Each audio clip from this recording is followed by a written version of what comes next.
Alright, what is going on, everybody? Another very special one today. Y'all already know the name. Don't wear it out. We got Mr. Benjamin Sanders with us. Hello, Ben. How you doing?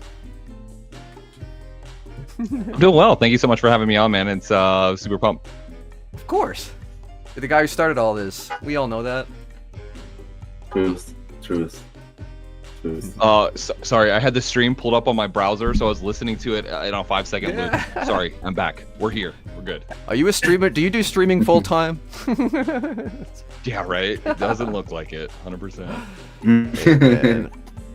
It's nice to see that Superman himself has flaws. Well, you know, we're out here in the jungle. I don't know what that has to do with Superman, but welcome to the jungle. ladies and George of the Jungle. Dude, that'd be a fun Q-in bit. song. Cool, man. Well, what you been up to? Tell us about your day today. What'd you do in Barcelona? What's it like in the day in the life of Ben? Man, today was great. Today was fantastic. My mom shipped me my Invisalign because I noticed that my teeth are getting crooked AF again. I pay like $1,200 for Smile Direct Club, which I'm pretty sure they went bankrupt. But I was like, hey mom, I have like 4 liners left. Yeah, exactly. Mom, I have like 4 liners left. Can you like send me those to Barcelona, please? So she sends them. They get into the post office like yesterday. They've been trying to deliver them. I've been gone. And then today I walk 3 kilometers, not miles, but kilometers there. I get there and they're like, oh, you need your ID. I'm like, well, I got pickpocketed. I don't have an ID. And they're like, okay, well, passport will do. So I walk all the way back.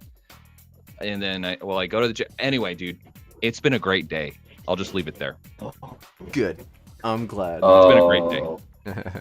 What has been the flip of the coin of the day? What has been the nicest part?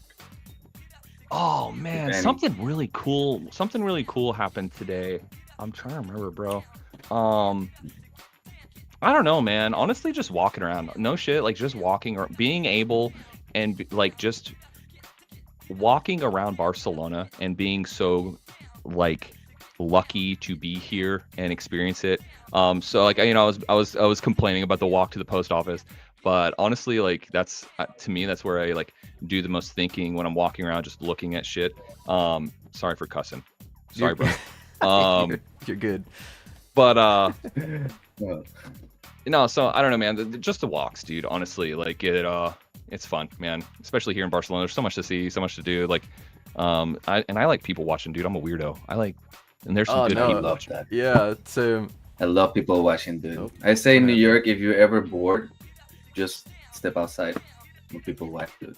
Yeah, bro, exactly. It's a whole Airports, circus. Yeah, wow, for yeah, sure. yeah. Airports, bro. Bring the Like, popcorn. you know, I'll book flights just to people watch at the airport. G. Yeah. Like that's it. Hey, I just want to let you know that might be how you got pickpocketed.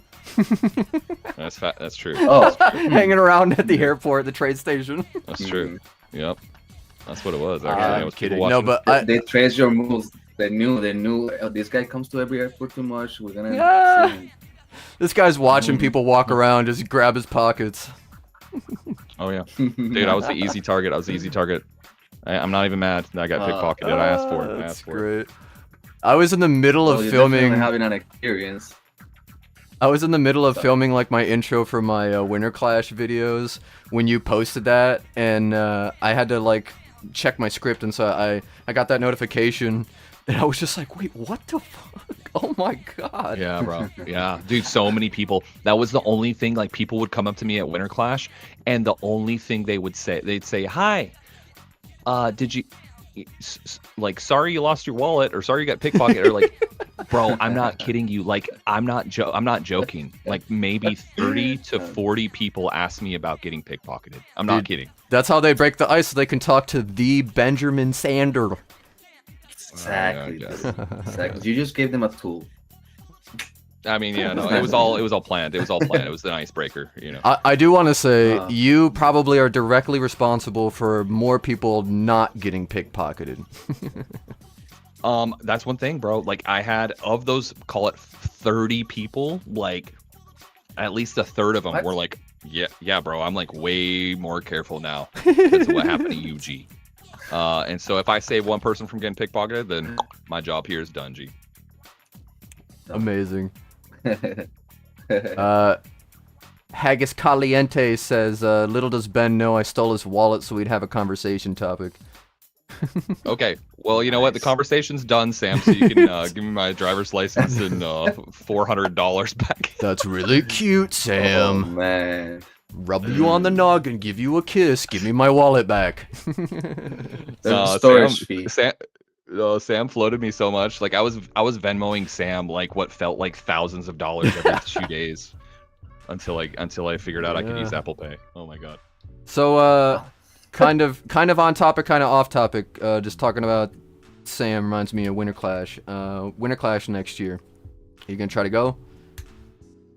I don't know, bro. Sam DM'd me the other a couple days ago. I was like, "Hey, I got my tickets," and I was like, "Shit." That's the thing, bro. I don't know, and I'm gonna tell you guys the same thing I told Sam. Like, I'm probably not gonna buy tickets yet, even though someone said that they're like 50% sold out, or 80. Someone said they're 50% sold. 80% sold out.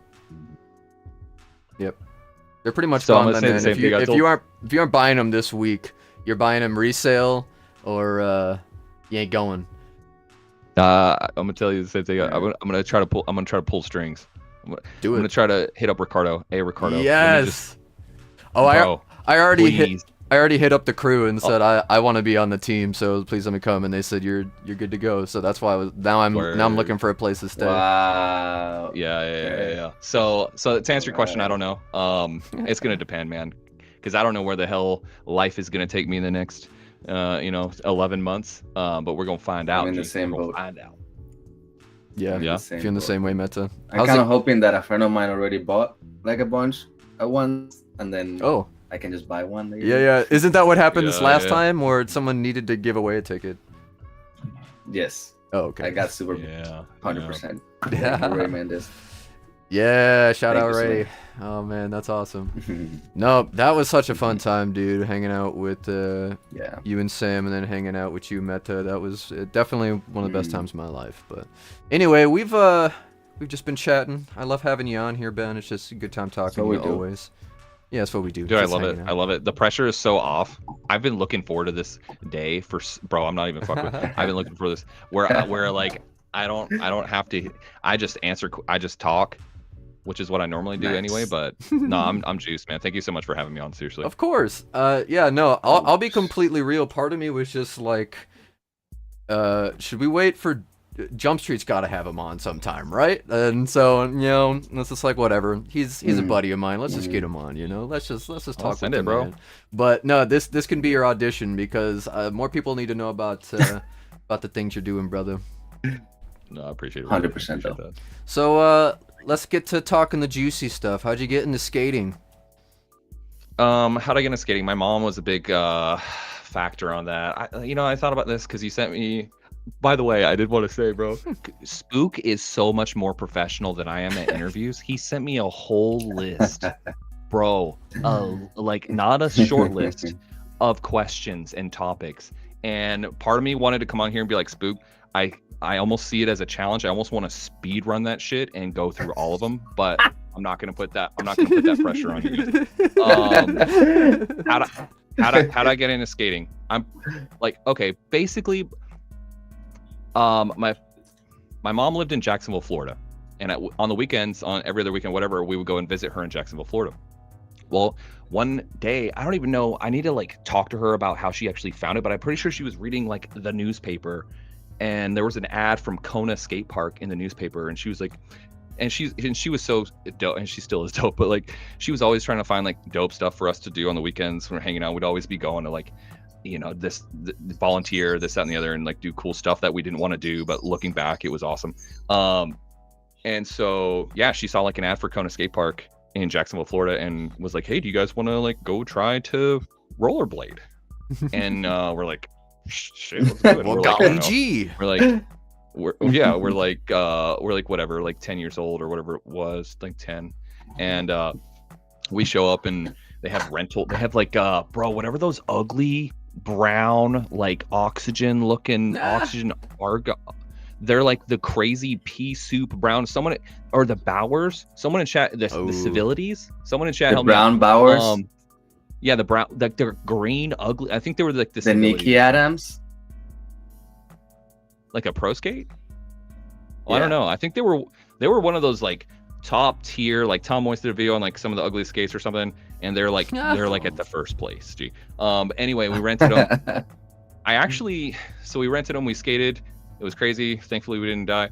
But like, at some point, I was like, man, I'm not gonna rollerblade. I'm gonna skateboard. So my brother kept on rollerblading, like a G, and I was like, no, let me go skateboard. So I skateboarded like for 2 years while at Kona and otherwise while my brother was rollerblading. And at some point, I was like, fuck this, dude. Like rollerblading's more fun. So I picked it back up. First skates, K2, 250s. 250 black and yellow and that's how I got into skating. All right, I like that. Wow, it's a good recollection. How much of that did Mike McFly have to remind you?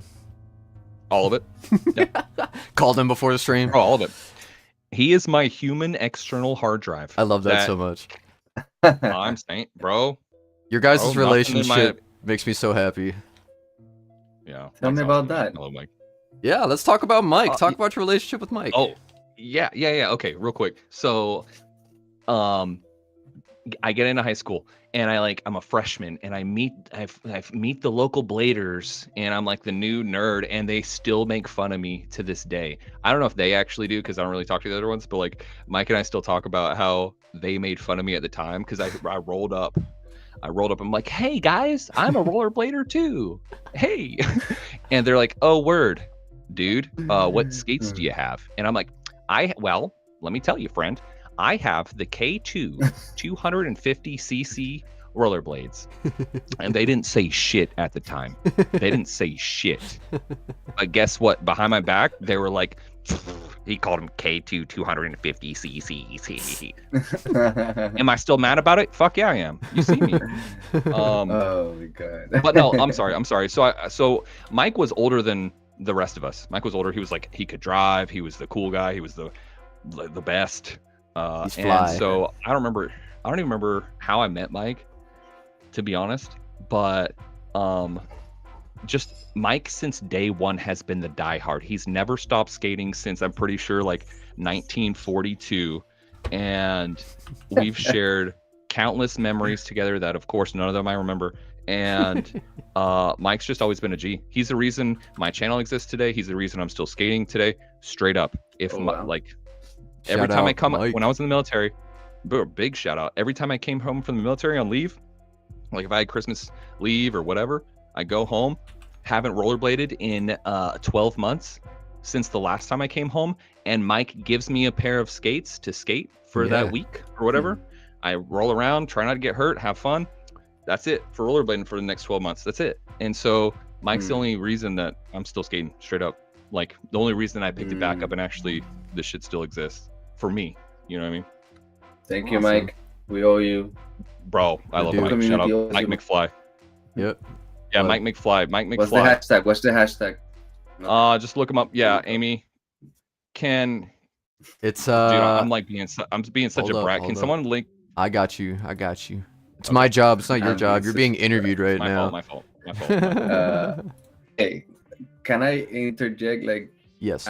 I kind of flip some things, and I want to know how do you actually get into this thing that we're, as you know. Yeah, like content, like the YouTube stuff, or what do you? Streaming, just streaming. How you got into it? Oh, streaming. Man, I don't know, cause I started making YouTube videos, and I was like, cause I picked back up skating in like 2019, towards the end of my military career, and I was just because I picked back up skating and I was skating, and I was like, damn, I can still do some tricks, dog. This is cool. And I started watching more YouTube videos, and I was like, you know what, man, maybe I'll like just film my sessions. I'm not trying to like make a whole channel, but let me at least just like film what the fuck I do and put it out there and see where it goes. And so it sort of quickly unraveled to what it is now. And I don't know what like the day or the impetus was for streaming necessarily, but I know like I watched a lot of like finance, like investing type YouTube content. And there's one big YouTuber streamer in that space that streams every day. He puts out mad content, and he's honestly, outside of skating, it's been a real content inspiration for me. Like, I admire his work ethic. And so I think he was streaming every single day, and I was like, you know what, man, like, I'm gonna try to do that for rollerblading. Obviously I haven't been as consistent that we've been in Spain and otherwise, but you're doing a good job for as much as you move around and the things you do, dude. Well, I appreciate that, but I don't know if that answers your question, but that's kind of where we're at. Yeah, it does. It really does. So yeah. Just to clarify, when you started skating aggressive? No, straight up, no, right? yeah, no. Like, I kind of left out the rec skate part. So like my mom, bro, my memory's Rec trash, and Mike wasn't around right there. Mike wasn't around at that time. But oh damn, this is a throwback. Hell yeah, dude, that Passat, I love that. I love that car. That was my favorite car. I hated our Passat. No, my mom. Did you? Yeah, we had a 2009. Well, I hated it. Oh, 09. Mine was a 2013. Okay. I fucking love that car. Except the like the infotainment, like the whatever, the fucking screen. Yeah. Like just stopped working one day, and thank God it was under warranty. Bro, I'm not kidding you. I'm not making this up. Because since every system in the car was like wired to that central unit, yeah, bro, it was $7,000 to replace the thing. Man. It was under warranty. I think I had like a $200 deductible or whatever. Anyway, yeah, no, like my parents did it for real. That sucks. Yeah, I bought a car, a Pontiac Spire, and I owned it for like 2 weeks. That's back when I was living in Florida, and all of a sudden the car didn't want to start on to the computer, and the guy was like, "This is worth more than your car, like twice your car. Do you really want to keep that car?" Bro, exactly. Yeah. I'll take I'll take a 1999 Honda CRV always. I'll take that all the time. I love that thing. Yeah. Bet. 100%. I want to get an old CRX. I want an old CRX so bad, and just put like K-swap it or put something stupid in there.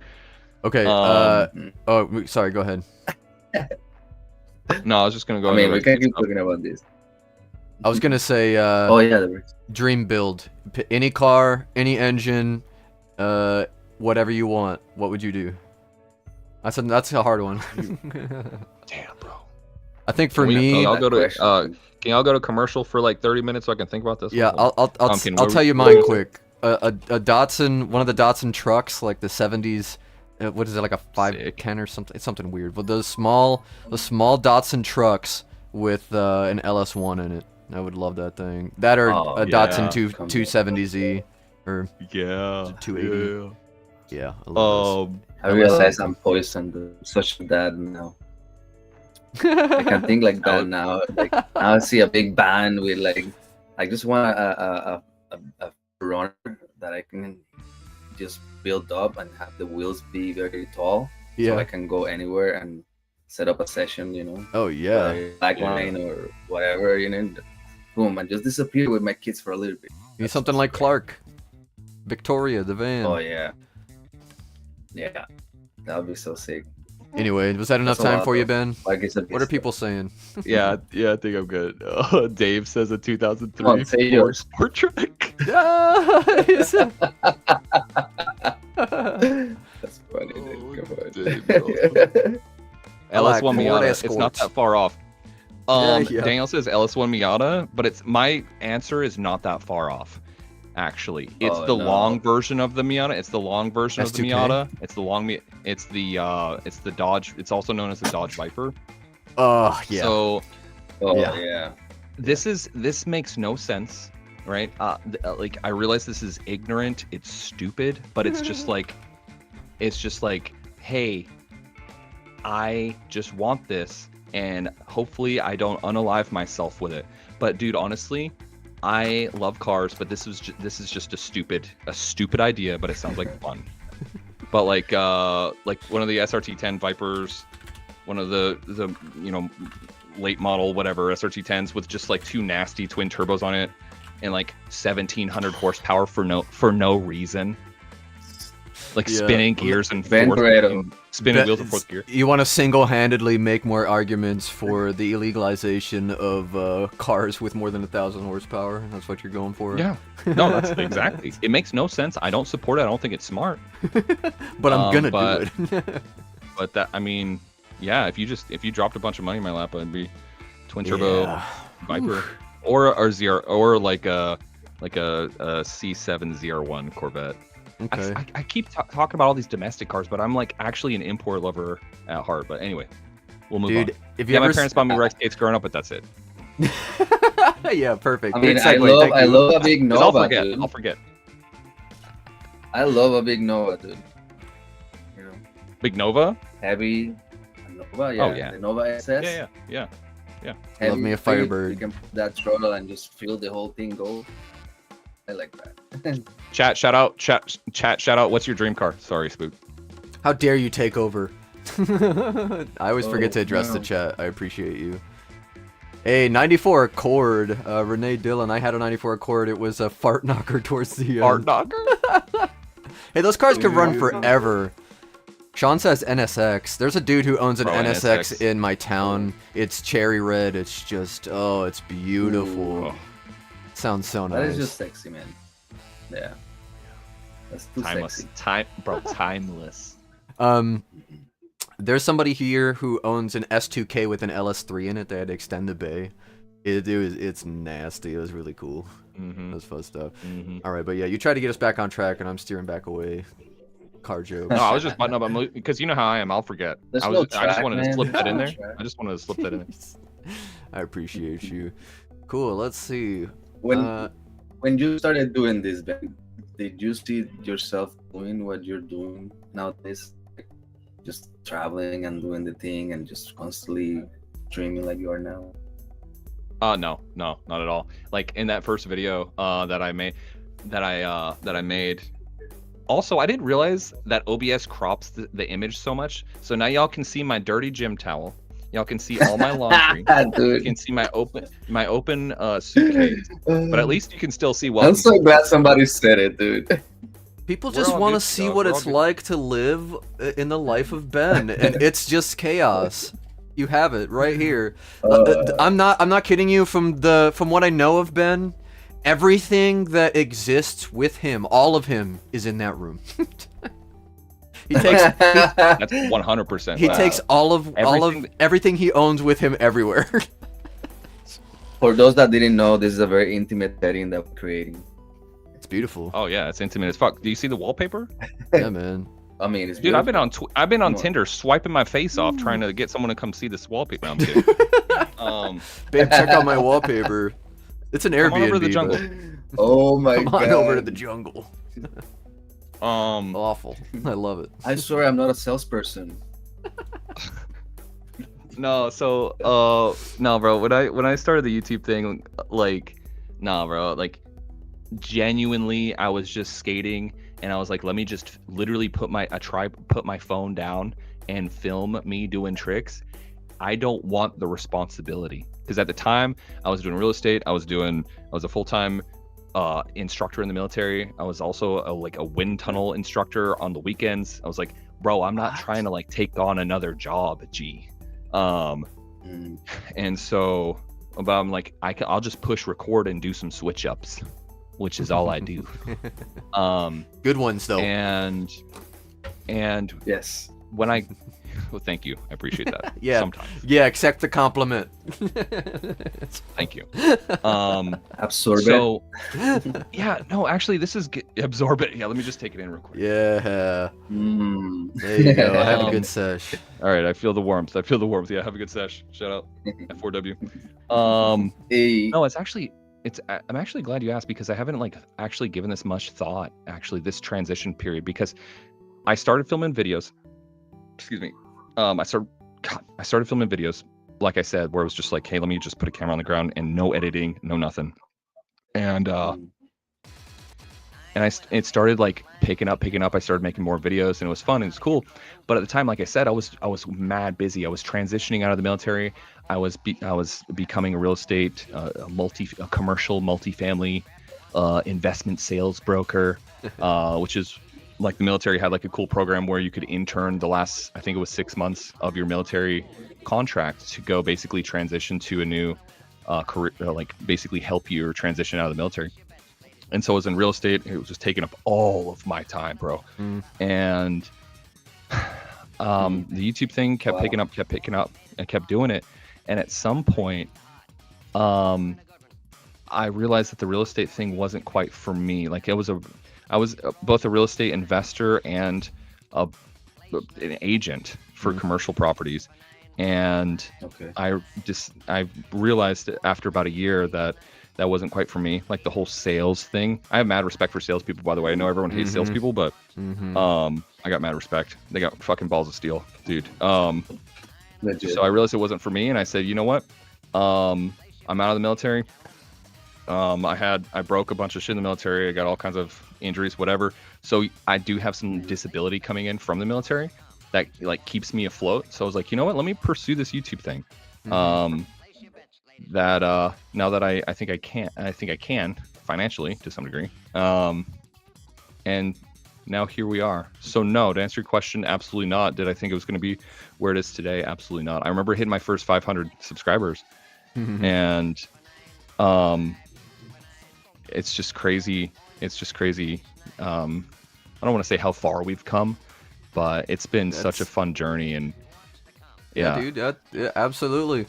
No, I like that you say it that way. I know that's not just like YouTube speak for you when you say how far we've come, because you've built a very intertwined community to the point that you've created memes in the community, which I don't know if you understand how big that is, but creating a meme takes everybody agreeing that not only is this funny, but it's an inside joke we're all gonna have together inside of rollerblading. So you've created memes, you've brought people into the atmosphere, myself included. I would not be here. Rolligion wouldn't be happening. I never would have met anybody 100%. without, in big part, you and Tree were huge on that, and I didn't even know Tree until I knew you. So anyway, I mean, we've talked about that a lot, but nah, dude, the stuff that you've done, you've worked really hard, and you definitely deserve whatever's to come. I hope only big things for you, my man, because yeah,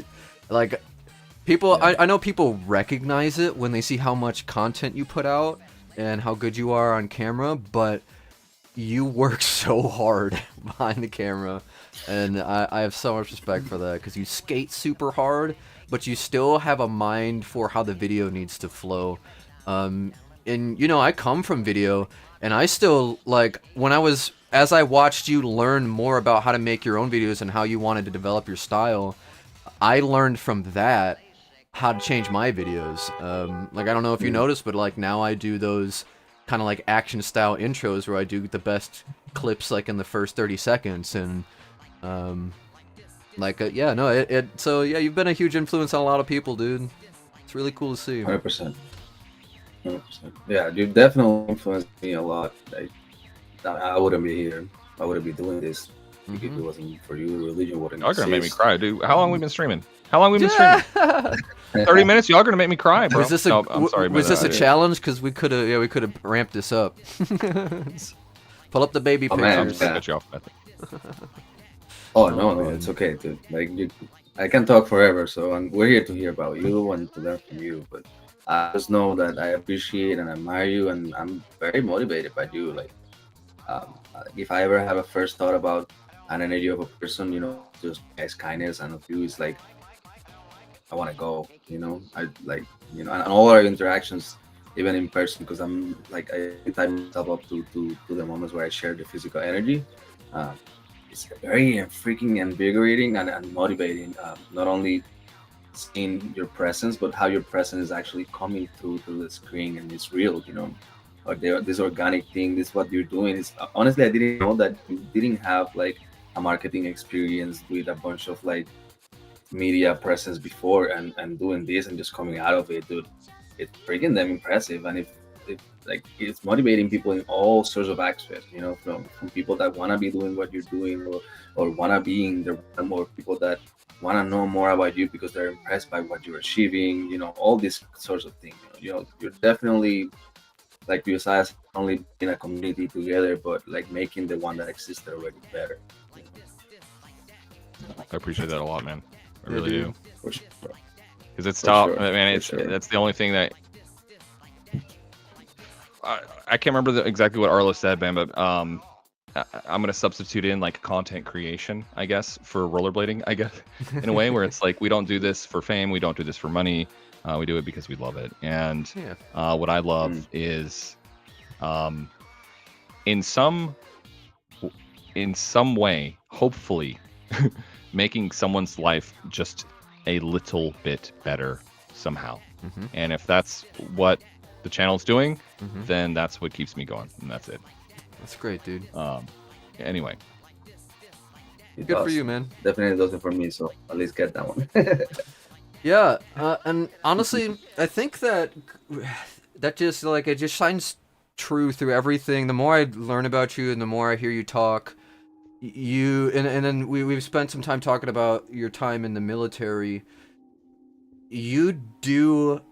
The root of your character is caring for others, and I just think that is so incredible because you're one of those dudes that just looks like, you know, it's like you could kill someone with one punch, you know. That's why I was shocked that you got pickpocketed, because you're one of those guys that truly could be really intimidating if you wanted to be, but you don't want to be, and you do a really good job of tearing down the walls that people have with you're really good at breaking judgments, and I think that's what's so great about your little chunk of the community that has grown so much, is everybody knows that they can be whoever they want and they can participate in any facet, and we're all going to be here to encourage you and to help you. And yeah, dude, your streams have I think confidently I can say changed a lot of people's lives. And like Rob Dark, he's just saying that you helped him pick his first setup on stream.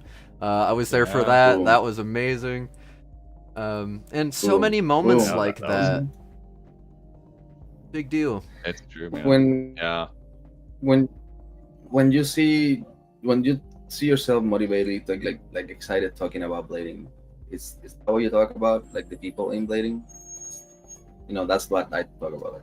I love people, I love the community. That's why was it like I experienced time with you, and sometimes I see you in the tricks, sometimes I see you just chilling, but when you talk about blading, that motivates you to talk about it.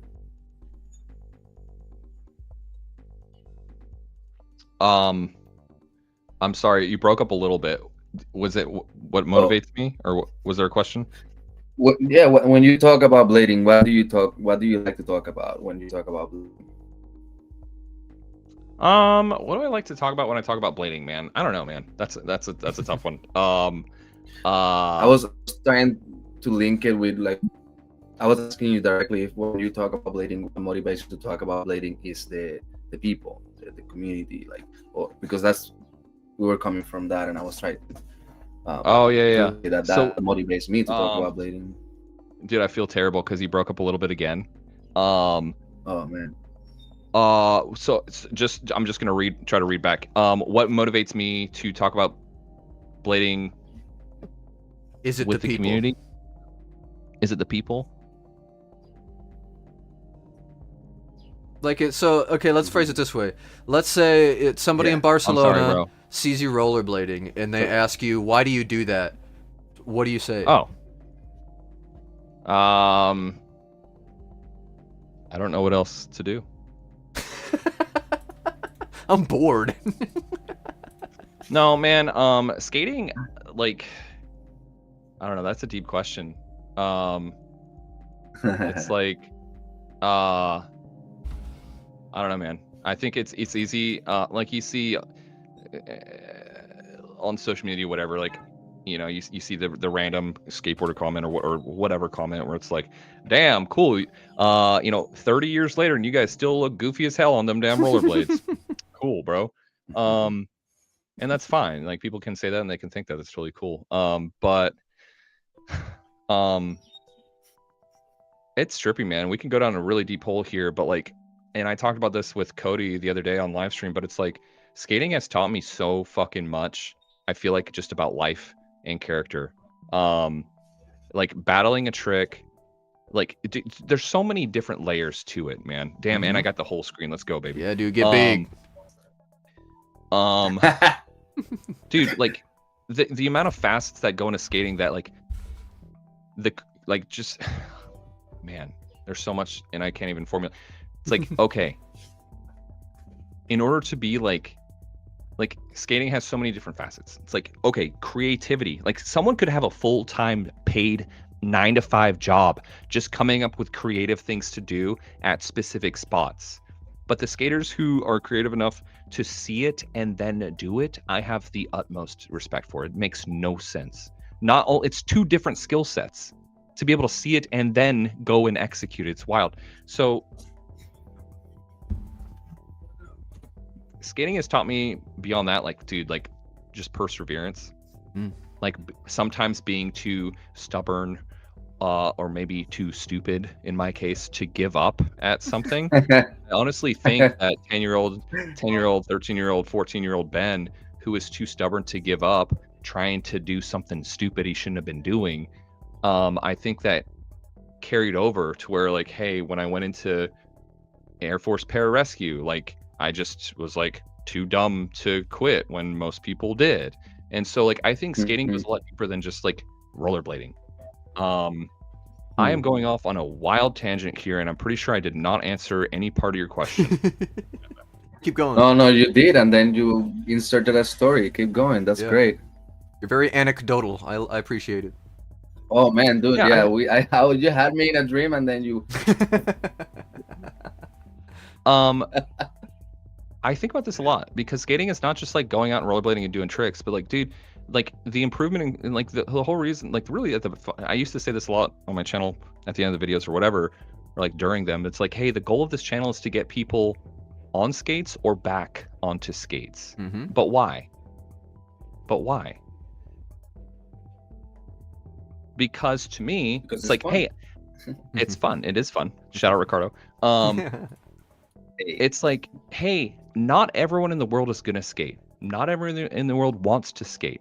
But if my channel can give them the opportunity to at least be aware and give it a chance and then pursue it and then make friends and get exercise and travel to different events and travel and see different places, like skating is an outlet to have more fulfillment in your life. And I realize we're going super deep here, but like it's not just rollerblading. Like it's an avenue to like have a huge wide variety of life experiences and make new friends, and get exercise and get fresh air and get sunshine and like learn new things about physics and body. I'll stop there. I'm gonna stop there. No, but you're on a good path though, because that's absolutely true. That's what I share with people. My boss told me that she used to rollerblade. She said that she actually has aggressive blades at her house. I keep telling her to send me a picture. I haven't seen them yet. But she's like, I've been getting into running, and I stopped just because I just found myself aching. I was like, you find the right skates that don't hurt your feet. Your knees are gonna feel great. Your hips are gonna feel great. You're gonna learn good posture. And it's like, rollerblading is fantastic for a lot of things. The tricks are super fun. It's really good for recreational working out. And then on top of that, especially if you like and get adrenaline rushes from rolling around on hills or ramps or what have you, it is so good for your mental health. The way that you're balancing out exercise and doing something that gives you serotonin. Rollerblading is phenomenal, and a lot of people are shouting out in the chat, I think, the exact same experience that I would not have gone to Amsterdam maybe ever in my life. I really don't know what I would have gone for beyond if I had an absurd amount of money, was like, let's just go, which will never happen.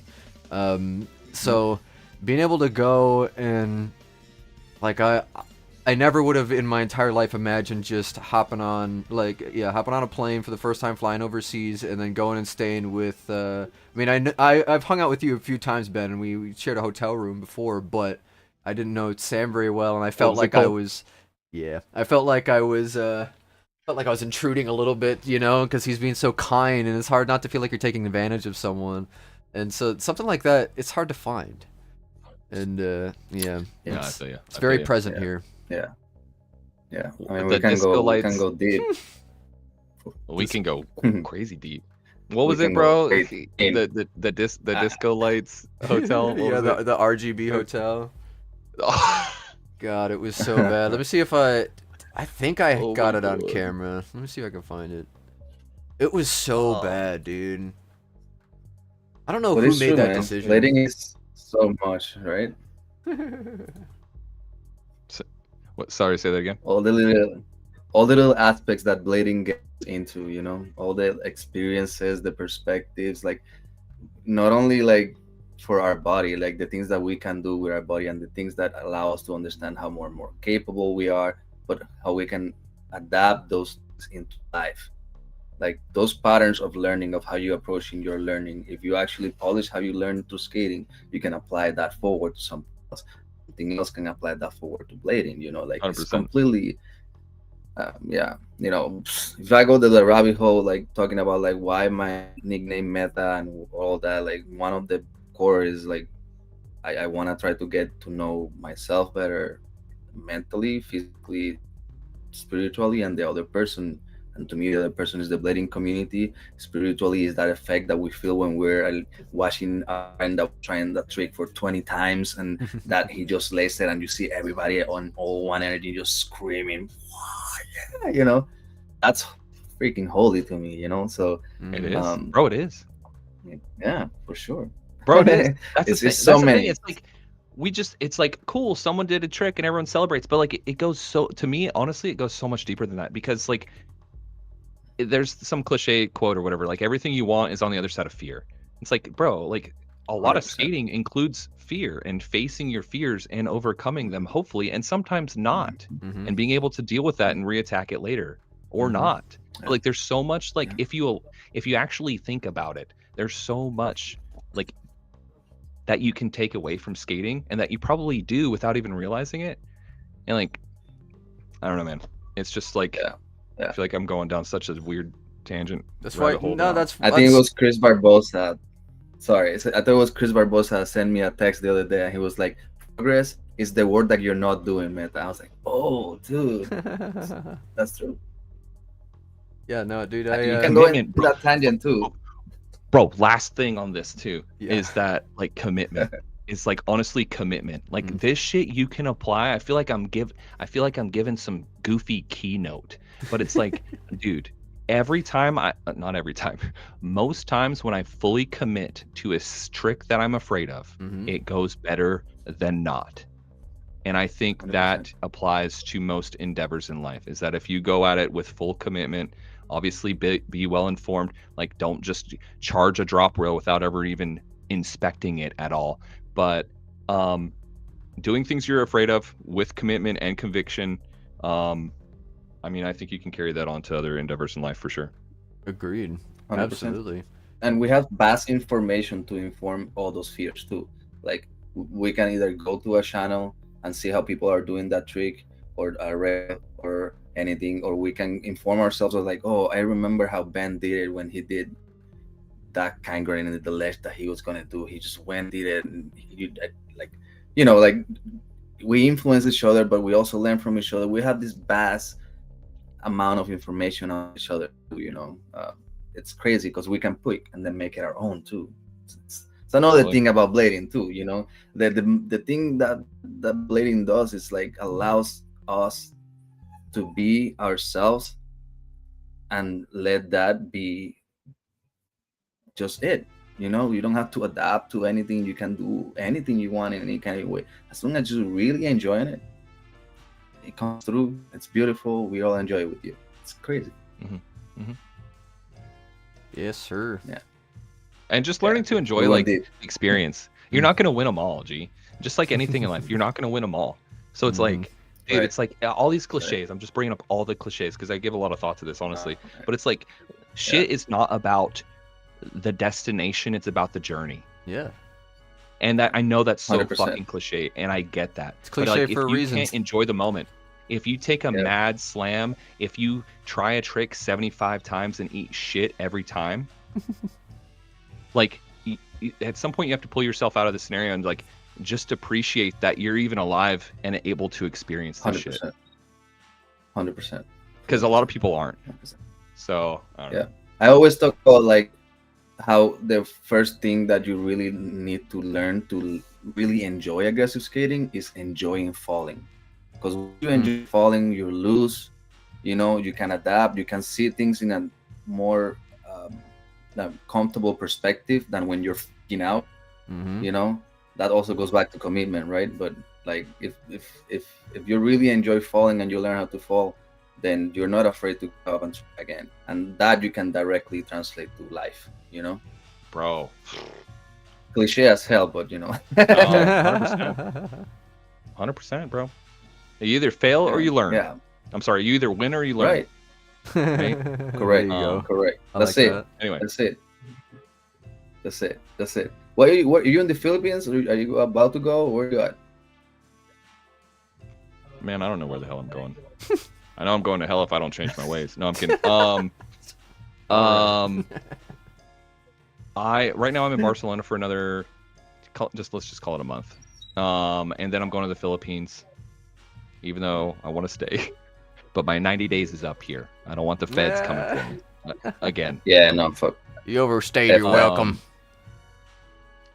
So yeah, going to the Philippines. Gonna hang out there for, I guess, at least another 90 days, which is the requisite for me to be out of the EU or whatever before I can come back. So yeah, Philippines. Awesome. We'll see what the hell happens after that, man. To be honest, I have no idea. It could go anywhere from buying a house in Florida to buying a camper van to coming back to Barcelona to staying in the Philippines for 20 years. I don't know. We'll see. Yeah, I wanted to mention that. Please get the van. Please tour the country. That is a completely that is complete self-desire. I would just want, like, man, imagine coming out to the Midwest. You could come over to me. We could skate up the places over here. We could skate up with the standard crew because half of them's gonna be in Detroit because they're just gonna keep sponsoring those people. And they have a great time out there too. There's a lot of good skaters. Then you could hit up Tree in Ohio. Then you could hit up Schmitty's. There's all sorts of places you could stop, dude. Ugh, that's just a dream right there. It gives me a bunch of chances to see you if you do that too. So Yeah. A bunch of what? I'm for that. Chances to see you. Oh yeah. Danielle says camper van would be content gold. Yeah, that would be too easy. Oh my god, yeah. Yeah, I mean that's up on that's I mean, that's come up on, on the just- list. That's up on the Yeah, list alright. for sure. Because like I don't know, bro. I want to go back to San Diego. I don't know why I'm even bringing this up right this second, but like parking a little mini RV in San Diego and just hitting up like because I went to San Diego again. I don't know why I'm going on this fucking tangent right now. But I went to San Diego and I hurt my wrist on the way there. Yeah. In Tucson, Arizona, where I was born. Tucson. Interesting. So I wasn't able to skate as much as I wanted in San Diego and skate all the iconic spots. And there was other stuff with the girl I was dating at the time. But I want to go back to San Diego. And a camper van, to tie this back into what the hell we're talking about, a camper van would help make that possible. I see it now. So we'll see. We'll see what happens. D-Harp. I mean, good luck. D-Harp says, skip the Philippines and go with the faction team, please. You see that? Yeah, I see that. Yeah. So tell me about We that. are in agreement. I know you were invited to go on that. That all that required was for you to be home. Would they come pick you up? Yeah, Wow. Clark has said, bro, that like, if they're like if they're passing through like Texas or wherever I'm at, like, just get in, fool. Just get Get in. in, fool. Grab your skates and get in. They're gonna put a bunch of potato sacks on their heads and throw you in the van. Yeah, just fucking hog Lee, tie me through. Lee would do that in a heartbeat. 100%. That's what I like picture when you said that. It's Lee. Yeah, it's just Lee by himself. Yeah. Driving the of course. van, getting out of the van. Yeah. Clark just Yeah, hurry up. no. That would be so dope. Dude, the faction team is so dope. I'm such a faction fanboy. I'm just gonna I just own it at this point. Like the team is so dope. I mean, the team is so dope. Like they're just great people. I love the skates, and where was I going with this? Oh, meeting them at the Rotterdam skate park. Yeah, Skateland. The one where I had like my worst session of my life. I was skating with bro. You were so bummed out. I could feel your misery. You were just sulking while just like rolling around stiff, and I was like, my man's not having a good time. And then you have a clip from there in the faction trailer, which was a great clip of the true Mizu on that thing. Hey. Which was that thing. It was easy to slip out on that thing. So I know you're not happy about it, but go. Yeah. How deep does what go? Does the relationship go? Oh, so deep, all the way. Yeah, no. So the thing was, bro, just for everyone watch it, there was a pre-clash session at a place called Rotterdam Skate Park, which is whatever an hour away from Eindhoven, or an hour away from Amsterdam, wherever. Yeah, and so we go there, and we get there pretty early, and we're skating, and I meet Victoria Soderholm, Shredder, faction Shredder. She posted a clip yesterday that fucking exploded my dome piece. Like I couldn't even understand, and it kept going. But like she was like, "Hey," and I was just like warming up because I'm like mad antisocial in a way. Like when I'm like getting warmed up. Yeah. So like when I'm getting warmed up, I'm like, bro, let me just find a quiet corner. Let me just find a quiet corner and just get warmed up, G. Because my legs ain't there yet, dog. And so I find like the smallest part of the skate park that nobody's skating. And I'm just skating by myself, and Victoria's super friendly. She comes up, she's just like, "Hey, do you mind if I skate the little," I can't remember what she called it, but like basically the kiddie course with you. And I was like, "Yeah, for sure, of course." And the kiddie course. It was literally like the kids' playground. And what are you saying about me? Yeah, that's what I want to know. That's where I was at the whole night. Oh damn! Exposed. Hey, my fault. You didn't have to pull up the video too, though. I'm good. Bro, on that ledge right there. Can you pause it? Yeah, sorry. Oh, it's all good. I don't even know why I'm telling this whole ass story right here. Go for it, brother. Keep going. So I'm warming up on this big, huge, gnarly part of the skate park, and so where that girl is with the pink helmet right there, that ledge in the middle, I was warming up, and I just tried to topsoul it, and I somehow managed to eat more shit than I may have ever eaten in my life on a topsoul. I like rolled it and slipped and like scorpioned and died, unalived myself, and then came back to life. And then I was like, okay, that was embarrassing. First time meeting Victoria, basically scorpion and DDT myself on a topsoul on a small little ledge. Sick. Nice. Then it happened 2 more times consecutively. And that set the tone for the whole night, G. So I was in my feelings. It was not good. Yeah, the night improved though. You ended up skating really well at the end of the night, but yeah, no, I could tell you were a little defeated at the beginning. Yeah, got better, but not much. Some people were popping off at the end. It was a fun session, but may I say, you are a trooper for the slams you took just over the Winter Clash week, and then went right to Barcelona and did some jumbo stuff, and then you've just been street skating since. Yeah, that's wild, man. You do anything? Sorry. Oh no, go ahead. I'm just wondering if you do anything besides skating that allows you to take the fall that. Dude, I'm just a meathead. I like to lift weights in the gym. And I like to think of it as my like little mini meat suit padding, honestly, and I think it does help with some of the slams. Doesn't help with the bony joints, the elbows. There's no damn muscle on your damn elbow bone. But I think overall, just having a little bit of extra padding, albeit it's heavy padding. So instead of me being 175 pounds, I'm 90 pounds that I have to carry around. But I do think that it helps me take bigger slams and keep going and recover a little bit faster, I think. I don't know. I'm just speculating. But yeah, no, I'm a meathead, dude. I just go to the gym and I lift weights. That's basically it, G. Sometimes I run stairs. Sometimes I like to, get my cardio on and run up and down stadiums, but that's pretty much it, G.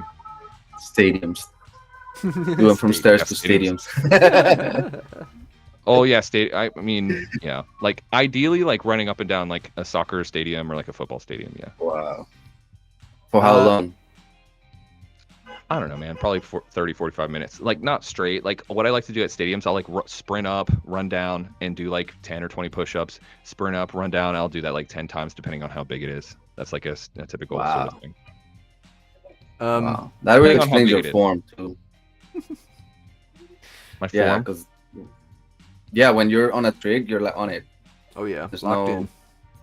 There's no I appreciate wiggle that. room. Thanks, you're like on it, It's like, this is a top sole.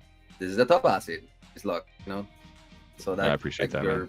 Explains that, yeah. I want to use this conversation to segue to something quick in just a second, but Ben, I always forget to tell my mom, she's from Tucson, that you are too from Tucson. What high school did you go to? She wanted to know. So that's the thing is I was born on Davis Monthan Air Force. Both my parents were in the Air Force. So I was born on the Air Force Base. We moved when I was like 9 or 8. Oh, wow. 8 or 9. So yeah, I was born there, but I claim that I'm a Florida man. So I'm like a kind of a hybrid. I'm like a hybrid. Two but I'm still saying Florida crazy man. Southern people combined to make this guy right in front of us. That's why he skates like that. He has absolutely no remorse for his well-being. Bro, it's just bath salts. Pick them up. I rollerboot shop. I rollerboot.shop. Pick up the bath salts, dog. Bath salts and prickly pear. You do sensory deprivation chambers? No, bro. I've wanted to, but I'm like also nervous because I've had friends do it and they're like, bro, it's like tripping balls. Yeah, I feel like I would definitely try that though.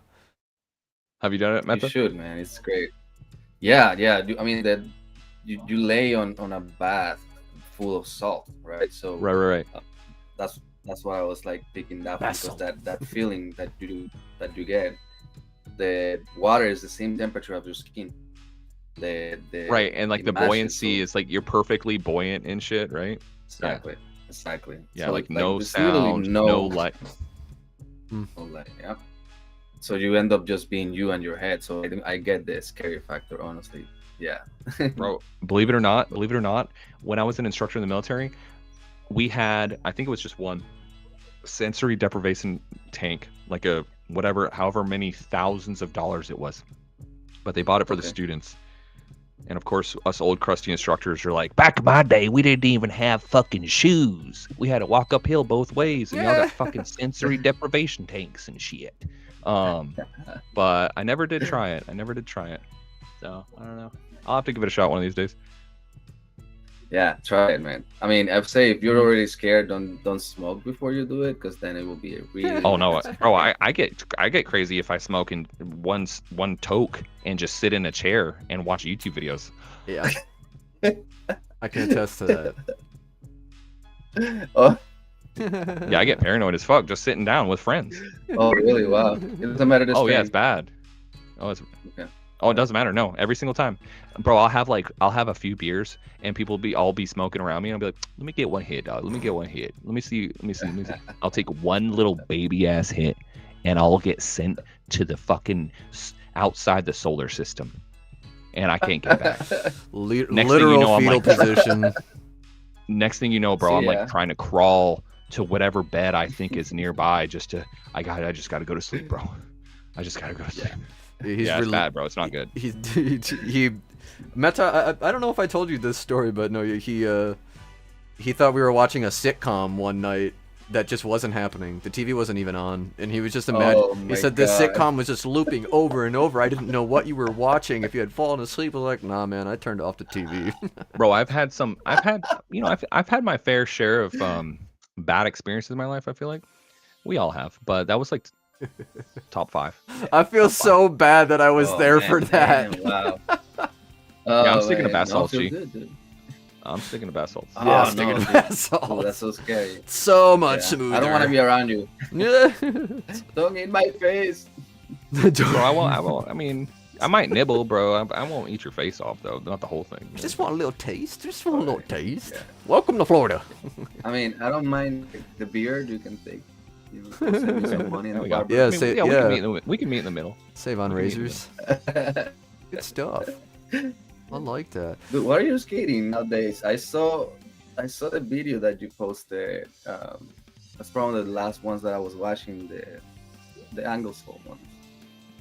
Bro, what you set up Meta right is now? a G. Stop playing, bro. I'm pointing you out right now. You're sticking to the list so fucking good right now. Yeah. You're just casually, bro. You're casually You going call from me one out, to the bro. next. No, bro. I'm giving you mad credit. That's why he's here, You're doing dude. it seamlessly. You're doing it seamlessly when I would be straight up looking at the paper. Like, all right, hold on. Y'all give me a second. Yep. That's what I've What are been you doing. skating now? What's your setup? Yeah. Yeah, no. no. The only Hey, reason listen, I'm Meta's sorry. on this show is because of exactly that, man. I was like, My man's staying on it. he's so Professional, good at and it. And it's smooth, bro.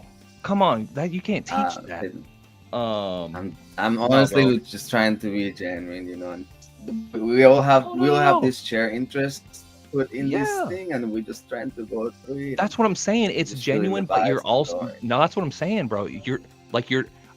I don't want this to sound like it was a bad thing. It's wildly impressive, is what I'm saying. Is because you're making it genuine, but you're also sticking to sort of like some of the themes.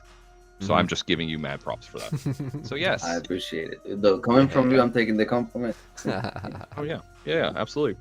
I'm sure nobody knows that's watching that I've been skating faction skates for a while. But yeah, the new faction stealth, V1 black, midnight black. Am I throwing stealth black? I keep throwing midnight in there. Stock liners, although rollerblade, Tom Heiser. If you want to throw me some of them nomads, dog, I'll review them. The angled soles, which I've really been enjoying. This is my right foot, and my right ankle's hurt. So let's be honest, I don't really be doing switch tricks anyway. But anyway, the angled soles, the China wire style Create Originals frames, which have held up really well. They have, man. Schematics- they really have, dude. I've It's a skated great the frame. shit out of these, bro. You have, yeah. And I mean, I've been skating these a long time. Yeah. And they're holding up just fine. The Schematics Man. anti-rockers, I think they're like 101A is what they call them. They're urethane, Yeah. which okay. I'm gonna swap. Just to be honest, I'm probably gonna swap them out for like blank anti-rockers or something hard. Yeah, and I then like plastic Nils- over urethane. Yeah, I kind of do too. Like this is kind of living in luxury when you roll over shit, but like sometimes, Yeah. sometimes I actually like. I don't know if I want to call it wheel bite, but sometimes I feel like I get wheel bite. Oh yeah, for Um, sure. Yeah. For sure. And yeah. then the Nils, For and then the sure. Nils magic boots wheels, which unfortunately we talked about this. You can see. Oh damn, that's a really ugly picture of them too. But they've been. Man. I'm not trying to like Been throw crumbling. anyone under the bus, but Yeah, I saw um, someone granted- It's say been real. that happens to the swirled urethanes like that. yeah, like the marbled stuff. Oh, I guess we'll see if no, that's man. true. man. Yeah, it I does just suck. wanna It's say- beautiful. That's just- not marvelous. Yeah. Marvelous. Nice, bro. Ba-dum-chee. I just don't want to I don't want to move on before I mention this, is because these wheels have seen hell, bro. Let me tell you, they have seen Okay. hell and back. We all seen your feed. Bro, I've skated so far. I've never skated on gnarly roads this much in my life ever. Yeah, they're And bad. so Like commuting that's the skating. thing. Like Yeah. you're commuting Yeah, like on them. skating from spot to spot, like Mm. skating the spot and then skating 4 miles to the next spot on the gnarliest roads I've ever Mm. fucking skated in my life. He was skating skating anti hard on for- cobblestone in Amsterdam. He's crazy. Oh, and that's Yeah, been come the on, case. dude. You're That's nuts. been the case here. I don't- That's the case here. And so these roads are super gnarly. So I obviously like this is not this. I don't love this, and I don't want to go on a whole like semantics tangent here, but I just want to like say that even though this is super ugly as shit, if you didn't, I didn't even know they were chunking. I guess that's chunking. Until I looked, I still skate them, and I still. Oh wow, that's don't- impressive. I personally don't notice a performance decline. It like every time I Wow. look at them, I'm like, oh yeah, there's that. But it's not like I'm rolling and they're just like, bump, bump, bump, bump, bump, bump. Like they're still Oh, actually that's performing cool. really well. So I just want to leave I don't care that then. there, I guess. Yeah, I appreciate the from the side they clarification. still look good. Exactly. I mean, Yeah, side profile. I mean, that's all that matters, right? I've had that with most of my wheels. Just end up having some cracks. And don't get me wrong, like I skate park, so I like if I saw that at all, that would be real bad. But yeah, you've Yeah. You been skate more All street things nowadays, then, considered. right? Yeah. Yeah, I've been skating a lot more street. How can you not though, bro? How can you not? It's Barcelona. There's like you can't That's what I can't mean. throw a number 2 pencil without hitting a skate spot here in Barcelona, bro. Nice, dude. Nice, You can't. nice. You can't. What a blessing So, to be there because of wind. Yeah.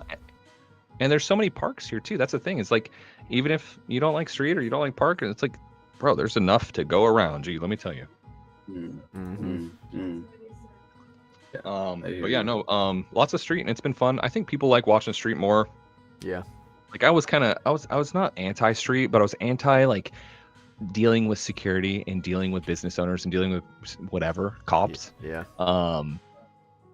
But I've kind of put that aside for now. And I've really been enjoying the street, especially out here, dude. Come on. You've been It's the making it Mecca. work for the people. Mecca.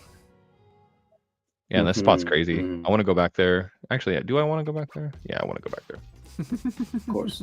I haven't been there, and I already want to go back.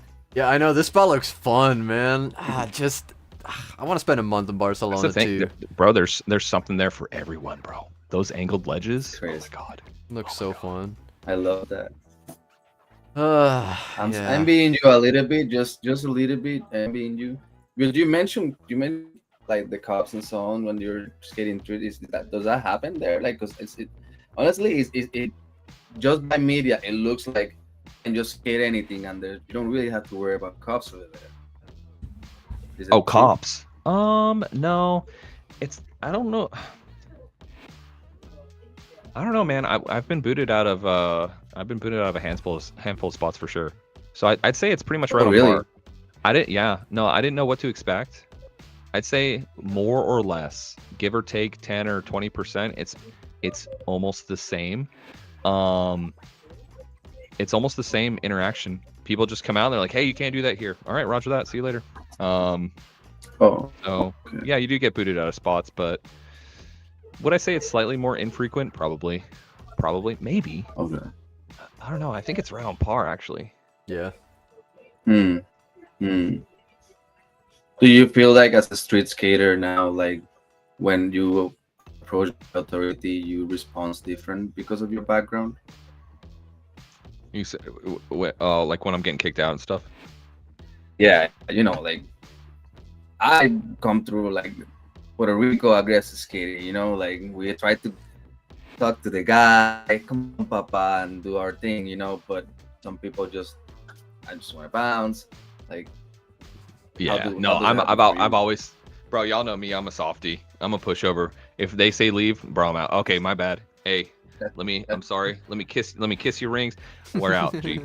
I've always been the friend that's like pulling people back from trying to like fight the security guard and talk shit and like, Okay. nope, we're out. G. It ain't worth it. It ain't worth it, my guy. Let's go. So, no, I've always been like, hey, if they say to leave, we're gone.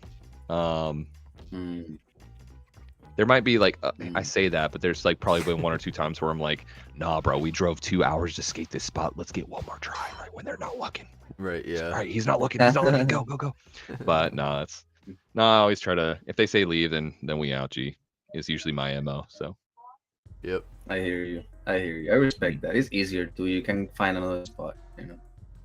yeah. And if you're not, that's the thing, bro. If you're a dick, like I've seen it before, bro. When I was in my first week that I was living in Fort Worth, Texas, I found this dope rail on skatespotfinder.com or whatever, and I was so juiced to go skate it, and it's at this cowboy museum. Tay or any of the Dallas homies will probably know what I'm talking about, maybe, but I like typed it in, and it's like this cowboy museum rail, and it was right up my alley, bro. It was like a solid whatever 15 stair, pretty mellow, perfect. And I show up there, and it's like gated, but they close at like 5, but I didn't know if they shut the gates, so I just like sort of camped out in my car for like 15 minutes, and everyone was leaving, and I put my skates on just as I thought everyone was basically gone, but there was like 2 cars left in the parking lot when there originally was 40. And I put my skates on and was literally just like trying to play it cool, like, hey, I'm just a rollerblader rolling around the parking lot, you know? Yeah, I'm just rolling around the parking lot. And this dude, straight up cowboy hat, belt buckle, jeans, I mean the whole 9 yards, G. He comes up to me, he's like, I'm like literally grooving. I'm like even trying to accentuate that I'm just like out here vibing, just rollerblading in the parking lot, not trying to grind your beautiful rail, fucking Mr. Man. And my man like was like, hey, what are you doing? I was like, I'm rollerblading, my guy. Like, what do you see me? I'm a grown man. You're a grown man. Like, what do you? He was like my age. He might have been 40. And what he does, he walks over to me, and he's like, what do he say, bro? My man gets in my face, like not like, but like gets very uncomfortably close to me. Yeah. And you can tell he's like one wrong word away from probably swinging on my ass. And I'm just like, my man, I'm rollerblading in a parking lot, my guy. And so I say all this to say, I am pretty confident that some skaters, maybe, I could be totally wrong, I'm speculating, I might be making an ass out of you and me by assuming right here. But long story short, maybe some other skaters came there, gave the guy a really fucking hard time, and now he just has a chip on his shoulder until his dying day on his deathbed. So it's like, dude, if someone boots you out, just be polite, leave, because you're just gonna burn bridges for yourself and other people later. That's a good point. 100%. I respect that. Yeah. It's all about relationship, right? Maybe if you're nice to him, maybe the next time he lets you. Yeah, you're right. Yeah, just be cool, man. That's the thing. I feel like people try to be combative against people who are the gatekeepers of what they're trying to get. Like, dude, be nice to be like people who are ugly to like wait staff, like servers. We can't be friends. We can't be friends. No, I'm sorry, I can't. Anyway, yeah, I'm with that. Yeah, man, that's that goes back again, like we were talking about earlier, that same root of caring for others. I'll be honest, I consider myself pretty empathetic, but I've never thought about the idea that how I could interact to somebody kicking me out could mean that the next time it'll go worse, or you know, if I do it really well, the next time it could go better for that person, and maybe it could become skatable. That's pretty cool. That's a really good mindset. Like that. Yeah, I mean, you're making your mark on the world. Like it's like that. It's just like a trickle down effect, you know. I guess. I approach everything like a relationship, you know. What do you think is gonna happen next if this was a relationship? Oh, okay, maybe let's try that. Yeah, bro, exactly. It's like just I don't know, man. Just like, it's so cliche. I think this is a theme of my talks here, but it's like genuinely try to treat other people like you would actually want to be treated, like genuinely. Yeah. And shit will work out better for you in the long run. Agreed. Anyway. Yep. All right, what's the next question? What's the next on the list? You don't know already? Oh, my bad. Go ahead. No, bro, go ahead. Like... No. Well, in your field of work, what was it? People ask us like why do we do what we do? Like, how do we do what we do? And if there was like a method or something, because it takes like a lot of patience. and all we say is like, you try to really not be a dick, and we just try to be nice all the time. Just try. That's all it takes, you know. That's all it takes. And not that hard. That's not that hard, Yeah, bro. you know. It's not, bro, and it Yeah. can make all the difference. Like it can change, because people We reflect. There's another we quote. all constantly reflect. There's just another cliche quote that I remember. People won't remember what you say. People won't remember what you do. People will remember how you made them feel. And Who's I think that that's true. from? I just read that. Yeah, I don't know. I it's wish very I could. true. I wish I could remember the quote, but it's true, man. Like, people will fucking, you know what I mean? Just like try to treat people with respect as much as you can, right? Like, there's a time and a place for everything in this world. I think maybe not everything, but yeah, just treat people politely and with respect. You know? Absolutely. Yeah. Everyone has a boundary too, you know. Exactly. Up So- until a point, right? Up until a point. Right. You set out your own boundaries. I'm not gonna respect that. I'm not gonna let that happen to me. But you can also Yeah, you have to respect when other people set the boundaries too, and so on. Yeah, 100%. 100%. But you know, you already segued us asking for the next question, so I'm just gonna throw it there. Okay. All right. You set yourself up on this one, my friend. What was your time in the military like? It was dope, man. It was super dope. Like I said, my parents were in the Air Force, both of them. And I joined when I was whatever. I think 21. No, I was 22. I had just turned 22.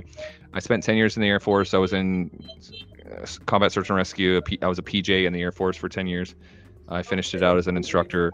It had a lot of ups and downs. But I think that's what's important in life, is that you experience the ups and downs.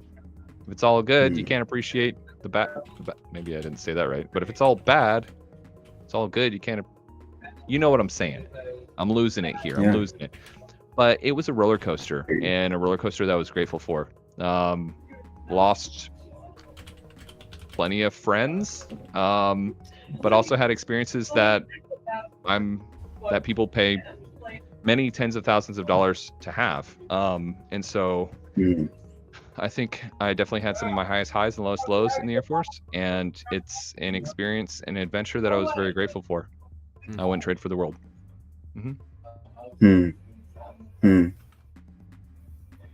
Wow. I'm sorry. I was very impressed by how you were able to articulate that so well. Like, thank you so much. No, I appreciate that. Thanks, You're man. also very good at speaking, dude. You're like really good at articulating things, and it's you're making that a little bit harder for me, because usually people don't take me places when they speak as fast as and yeah, honestly. So it's very No, I interesting appreciate that to a lot, hear man. you. Yeah. You think your military time gave you more confidence?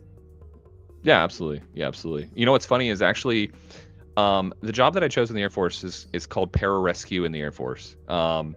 And it has a notoriously high attrition rate. Like, most people don't make it through. Generally, 10 to 20% of the people end up making it through. And you know what's interesting is that what really gave me the confidence to pursue that, despite the odds, was skating in the inline speed skating ultra marathon Athens to Atlanta speed skating event. I'm not kidding. 89 point whatever, call it 90 miles. It was 89.4 miles from Athens, Georgia to Atlanta, Georgia. I did it on 4x100 Bont jet carbon fiber speed skates, low cut, after training for 4 months. Hadn't speed skated before that in my entire life. And on that, up until that point in my life, I had some of my highest highs and my lowest lows, perhaps the most. And I told myself after that skate, it was 90 miles, it was miserable. And if you don't think Georgia's very hilly, from Athens, Georgia to Atlanta, Georgia, go skate it, bro. Go skate it. There's some fucking hills, my G. And I said that if I can endure this, because, bro, I'm just gonna be straight up with you. Like, there was times where I was laughing and cheering and having just in the moment surreal. And at like mile 70, bro, I was with these these fucking diesel tank ass 50-year-old dudes who had done the Athens to Atlanta, the A to A ultra marathon speed skating race for the last 250 years. And they were all buddies and they were all chatting. We're all in our little like fucking echelon line. And they're all just chit chatting about, oh, you remember 4 years ago when Todd hit that banana peel? Yeah, I remember that. And I'm just like, I just like found myself with them because there's like hundreds of people, bro. I don't know why I'm going down this rabbit hole, but we're going to go, G. And so I'm just like hanging out with these 50-year-old dudes because they're like doing good. Like we're like in the top 10% of the pack overall over this 90-mile skate. And I'm just hanging out with them. Wow. And we're at like mile 70, bro. And we hit this, I mean, we come up to a hill, bro, and you're like looking, you're looking up. It looks like a skyscraper. And oh my God. And we're going up, and dude, I'm 22 years old. I'm 21 years old. I'm like a fit 21-year-old dude. And these 50-year-old, slightly overweight dudes left me like they were just had a cord they were holding on to. And I got to the top of the hill, and it was mile 70, and I was like starting to bonk. Like I didn't eat enough. I didn't drink enough. My body was like just bonking, bro. And there was no one behind me for miles. There was no one in front of me for miles because the old dudes. I mean, I wasn't part of their group. I just joined on just to wheel suck, just to be behind them and draft off them. So it was at that like mile 70 that like, dude, between like bonking super hard, between like excruciating pain from these fucking low cut carbon fiber fucking skates. Oh like, my God. Just feel you, all bro. this shit, bro. Like I started straight up bawling like a fucking baby dog. I was singing. Oh. I was singing like sad country songs for no reason. I was just doing anything that would just keep me like just going forward. That's funny, and dude. Long story short, man, I finished the race, whatever. And I said, dude, okay, cool. If I can make it through that like emotional fucking distress that I just experienced, then maybe I can do other things that I put my mind to. And so that's part of why I chose. That wasn't the reason, but that was the reason I had the conviction and confidence that I could at least carry through the commitment to join the Air Force for pararescue, and that's that. So you know, one of my goals in life, I slow down right now because I'm trying to be easy on myself, but also have the kids and a job and a lot of things that I'm doing like this. But I'm trying to work on my slackline game because I want to get to be able to walk island and then jump on a squirrel suit. What? And that can happen that can happen 20 years from now. I'm okay with that. I'm not like trying to rush that because I'm not dedicating as much time as I'm dedicated to skating, as I'm dedicating to my kids or my work, whatever. But like, you jump a lot then for the job that you did, obviously, and like maybe I can tap into your experience, dude. But like, I don't know anybody that has done a jump on skates and like that I know in person. Have you ever jumped on skates? Have I? Yeah, just once. There's a video of it. Is it on your channel or is it just on the Instagram? For real? Yeah, it's on there. It's actually one of the first ones. Yeah, it is I swear to God, it's like within the first. Okay, let's call it the first 20. Let's see what his first video is. Oh, we'll talk about it. No, we're talking about it. I've asked you this question before, and I got an okay answer, but I wanted to corner you on camera and talk more about your first video. We'll get there. Okay. There it is. Where was it? Did I miss it? Oh no, I lied, bro. I thought it was in the first 10, but it's totally not. 100% not. It's coming up though. It's coming up. There it is, right there. There it is, right there. 1,600 views, baby. Let's go. Let's do this. I'm gonna look sideways so my computer is that way, but yeah. So this was in the early days of the channel where like I genuinely was like trying to do more viral stupid things. A lot more clickbait. Benjamin if you Savison. can believe it. if you can believe it, a lot more clickbait, a lot more this and that. But I was like, yeah. So yeah, no, I was addicted, straight up addicted to skydiving for about 4 years. Yeah, Adam Vera, Dave Quist in chat spotted Adam, bro. Let's go. Let's go. That's dope. Yeah, Adam. I worked with Adam at iFly when I was an instructor at the wind tunnel in San Antonio. Adam was one of my coworkers. It got my attention. That's funny. These tape. So, I love this. This is so great. Duct tape. Yeah. So the tape. So like those hooks. You know how the Aeons. I don't know if you know. The Aeons have like. The Aeons have like the little hooks, like the hooklets for your laces. And so like the reason you tape them up like that is in case when you pull your parachute to make sure that none of the parachute lines get hooked or snagged in anything. So that's the reason for the duct tape, as goofy as it looks. Yeah, Dave says Borston made it look like Solomon's. Like Solomon's. Yeah, everyone was so mad at me. Like that. Yeah. Everyone was so mad at me in the comments on this video because they're like, bro, you had the opportunity to do so many grabs and so many cool things, but your dumb ass did nothing but fly on your belly. And in my defense, I was skating. I was jumping rental gear. And they didn't want you to do what's called free flying, where you're like flying in a seated position or flying with your head down, anything other than belly to earth, like orientation. Because they don't want the parachute opening prematurely due to fucking high speeds and different body positions. And because it's rented. Yeah, it's rented, and so it's not necessarily rated for the shit that I wanted to do, like super fast, different body position stuff. Because like I have, and like this isn't a flex, like Dave in chat has a whole lot more jumps than I do. But I have about 1,200, and you know, a good amount of wind tunnel time, and like so I know my way around free flying a little bit. But the parachute itself, it wasn't really rated to do that shit. It didn't want me doing it, basically. Okay. Just the speeds are too high. It's just not necessarily meant for that. Yeah, that's cool. I mean, you just told me a little bit about that. Honestly, what would have you done? Like, if they would have led you, what would you have done?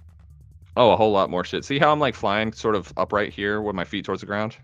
I did that for like one just on exit because I knew I could probably get away with it, but a lot more like skating style stuff, like actually having my feet towards the ground, doing spins, being upside down, doing spins, doing flips, doing all kinds of goofy stuff. But with this, genuinely, I was limited to just flying on my belly.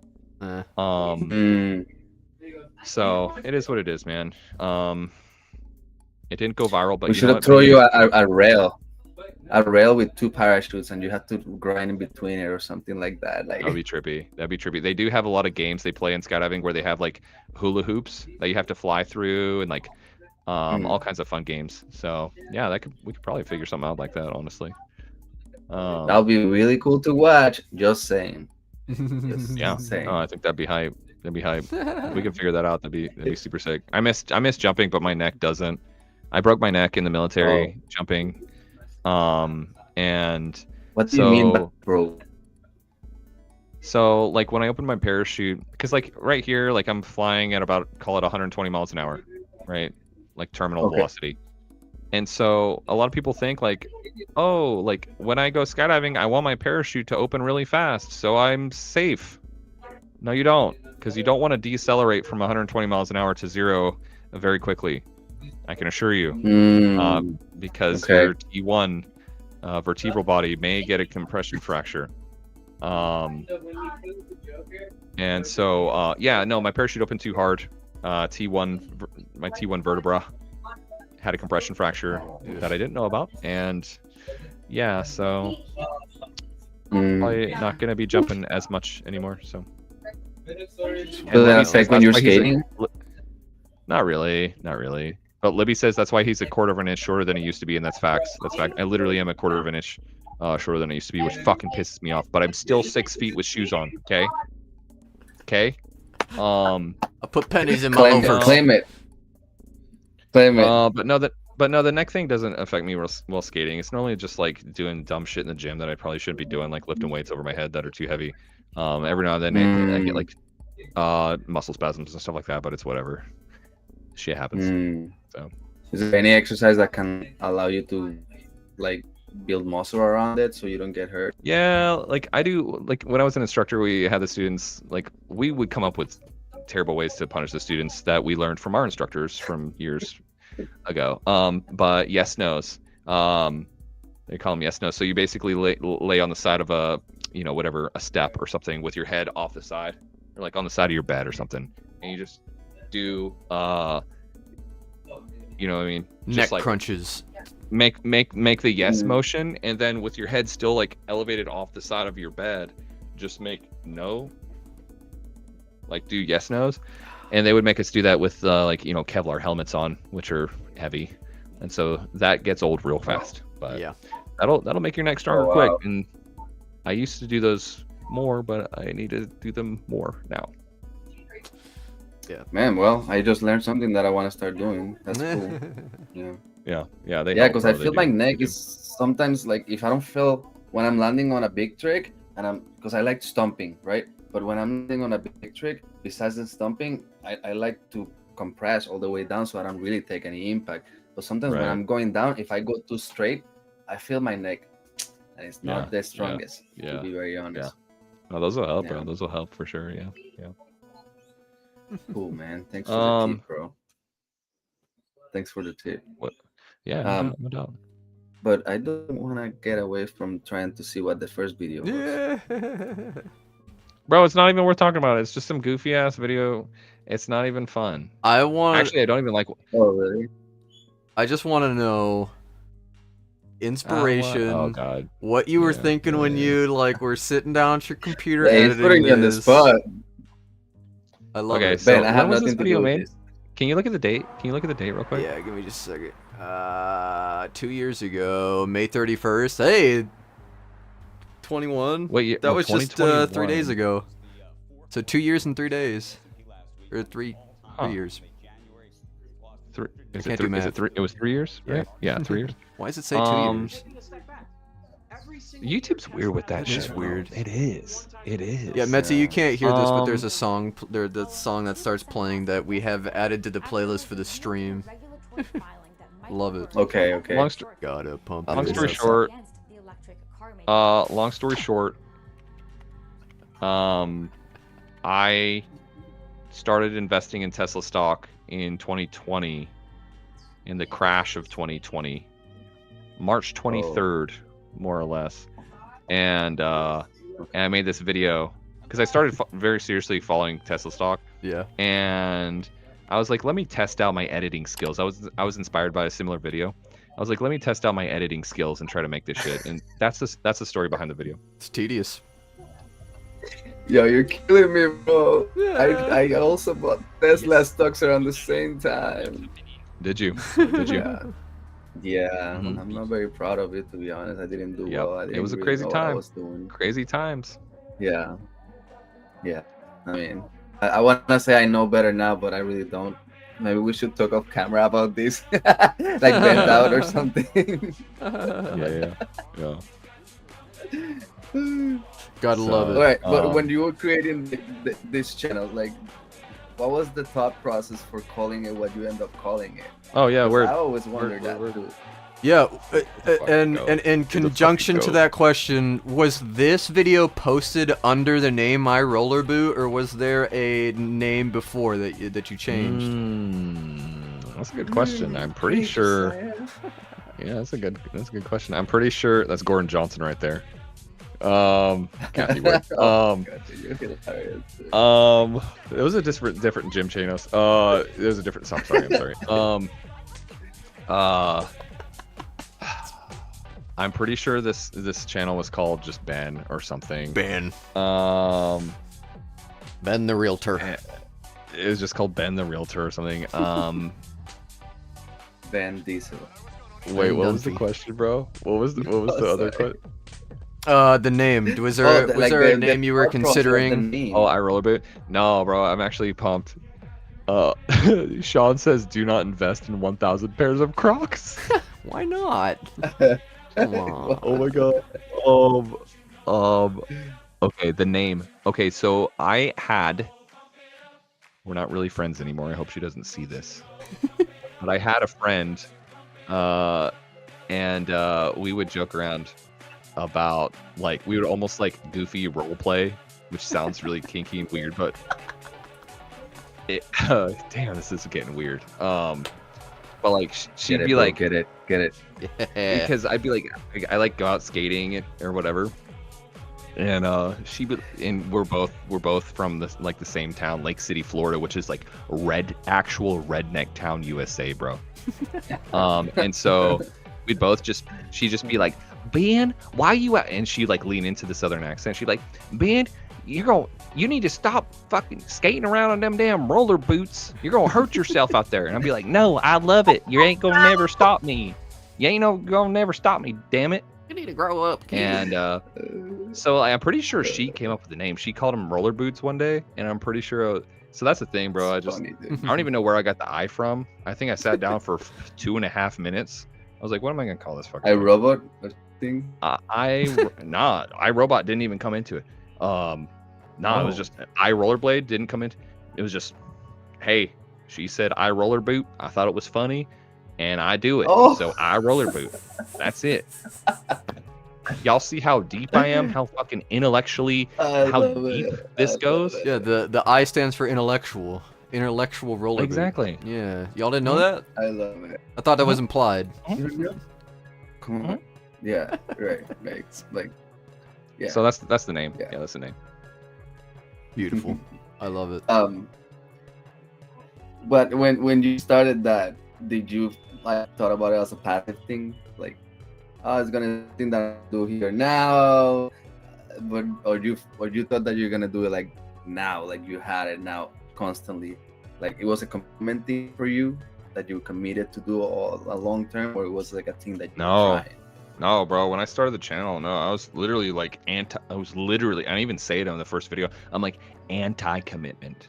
I'm like, I literally say it's funny because Brandon Drummond did like a whole thing where he was ranking like Blade Tubers' first videos the other day. I saw that. And in my first video, it's funny because I haven't watched it in a long time, but in my video, I verbatim say like, I don't want this to be a big commitment. I don't want this to be a big time. Don't want it to take over my life. And even I Brandon remember on the that stream video was too. just like, yeah, bro. So no, I got into the YouTube thing with the full intentions of like literally the most minimal amount of effort, which I have upheld.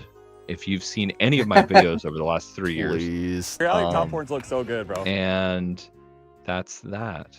Yeah. So no. Now, dude, you're In the go ahead. I do just want to say, it gives me a chance to bring it up. Your video skills have evolved tremendously, dude. It's fun to watch. Like I said earlier, Thanks, brother. I myself have picked up some things based on what I've noticed you learn.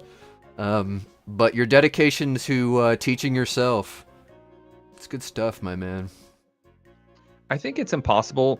That's the thing, is I don't give myself very much credit, because if you do, I don't know how many uploads I have. I don't know, hundreds, many hundreds.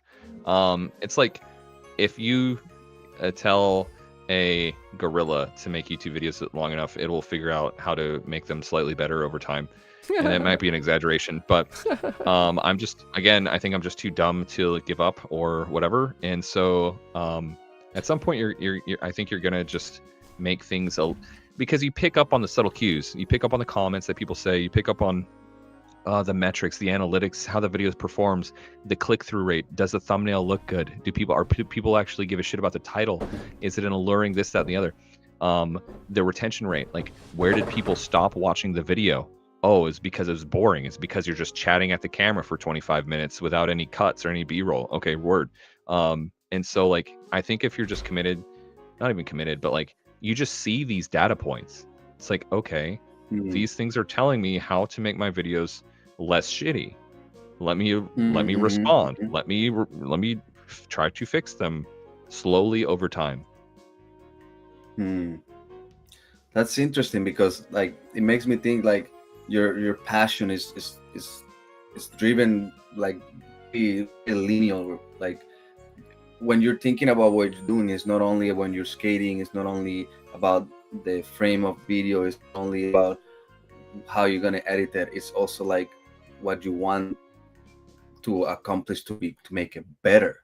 That's what it's like. That's like pretty much skating again, you know. Yeah, that's pretty I much think like just next incremental session you want to do improvement. that switch up better. Yeah. That's cool, I man. think it's just incremental improvement. It's like that's the thing. I think the biggest thing is like I am constantly thinking, no shit, man. I'm constantly thinking because I know like my ride or fucking dies are gonna watch my videos.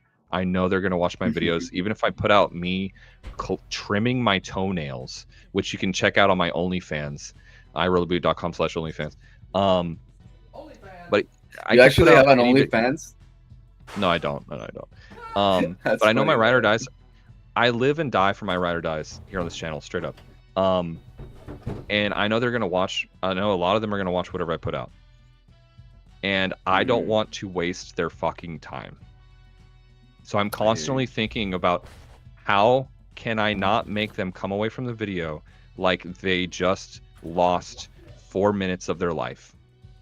How can I actually make this entertaining, educational, whatever it may be? I don't want to waste their time. It's that simple. And oftentimes I do, and I come short, but that's my aspiration. Yeah, like you said, right? Like progress, right? Constant progress, and it just comes over time. Just don't progress. Quit. It will get better. Just don't quit. I think the incremental progress plus the consistency is what creates the value of how people like decide to just follow you, how people decide like I can invest in this because like I have this person that is constant and this person that creates this environment and it creates this value. And I think it really comes through, man. Like I appreciate that a lot. I'm a big fan of it because it really comes through, man. Like really big props. Like I'm not trying to gaslight you in any kind of way. I'm just trying to be as honest as I can, right? And no, thank you. It really comes through, dude. It's like props. No, thank you for that. Yeah, I think it's really super important. And Spook, I know you and I have talked about this, but like, I think on the YouTube thing, and you know, we're getting off on the YouTube thing tangent a little bit, which is whatever, cool. But it's like, it takes a while, I think, to build trust with your audience that you're not going to just fucking disappear. Yeah. Because people start to develop some level of trust with you, some level of connection, whatever it is. And it's like,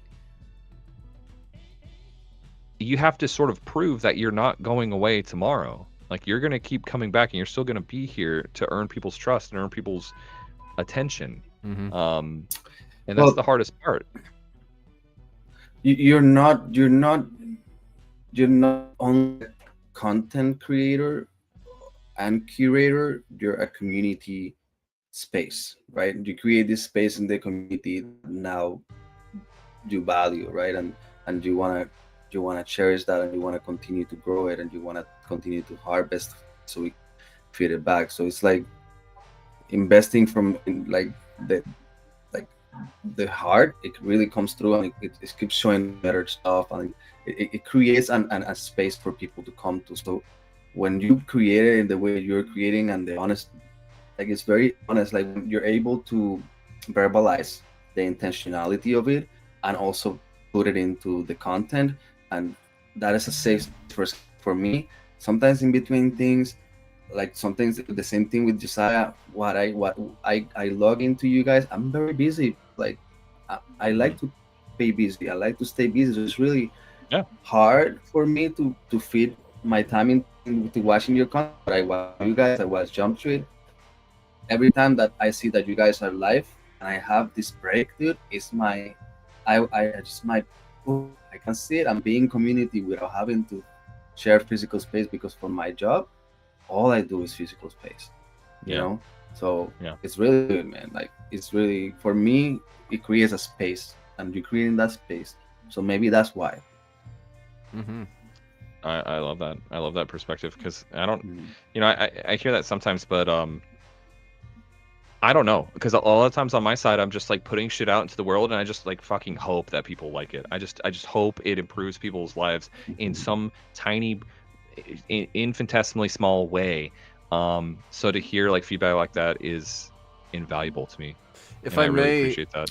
if I may speak a little confidence into you as well, you're at the point where your video skills and your understanding of your audience really just clicks. That's why you've grown so well. You've had a really good understanding of that the whole time. I mean, you've got the talent, but you also have the understanding. I think you are at a point where, as long as you are having fun making the video, it's gonna be a great one. So as long as you're enjoying it, people are gonna enjoy watching it. Yeah, that's it's hard to come to terms with that sometimes, because sometimes videos feel like work, and a video feeling like work is different than, like feeling like it's too much or that you don't want to do it. But nah, dude, you've got a good rhythm to you, so props. No, I appreciate You know that. what? Like the thing that I like, the plus that I enjoy the most, dude. You don't need to be as you don't need to ever crave to be as good as you are and be as consistent as you are to have the following that you have, I guess, because I really enjoy your videos regardless of that. And then I get the plus of seeing it, of seeing the actual real good skating that you do. And I think it's a really good plus to have, because that only talks about how good your video is, like your content producing is, and how that space that I go to is like nice, like it takes me to a place regardless of whatever you put out. It's cool. Yeah, thanks, brother. This video actually, I spoke like what you were saying. It's like I find that the more fun I have during videos, the better they do. And this video, I mean, this is my best performing video in, I don't know, a very, very long time. Actually. Right. Yeah. Nice, dude.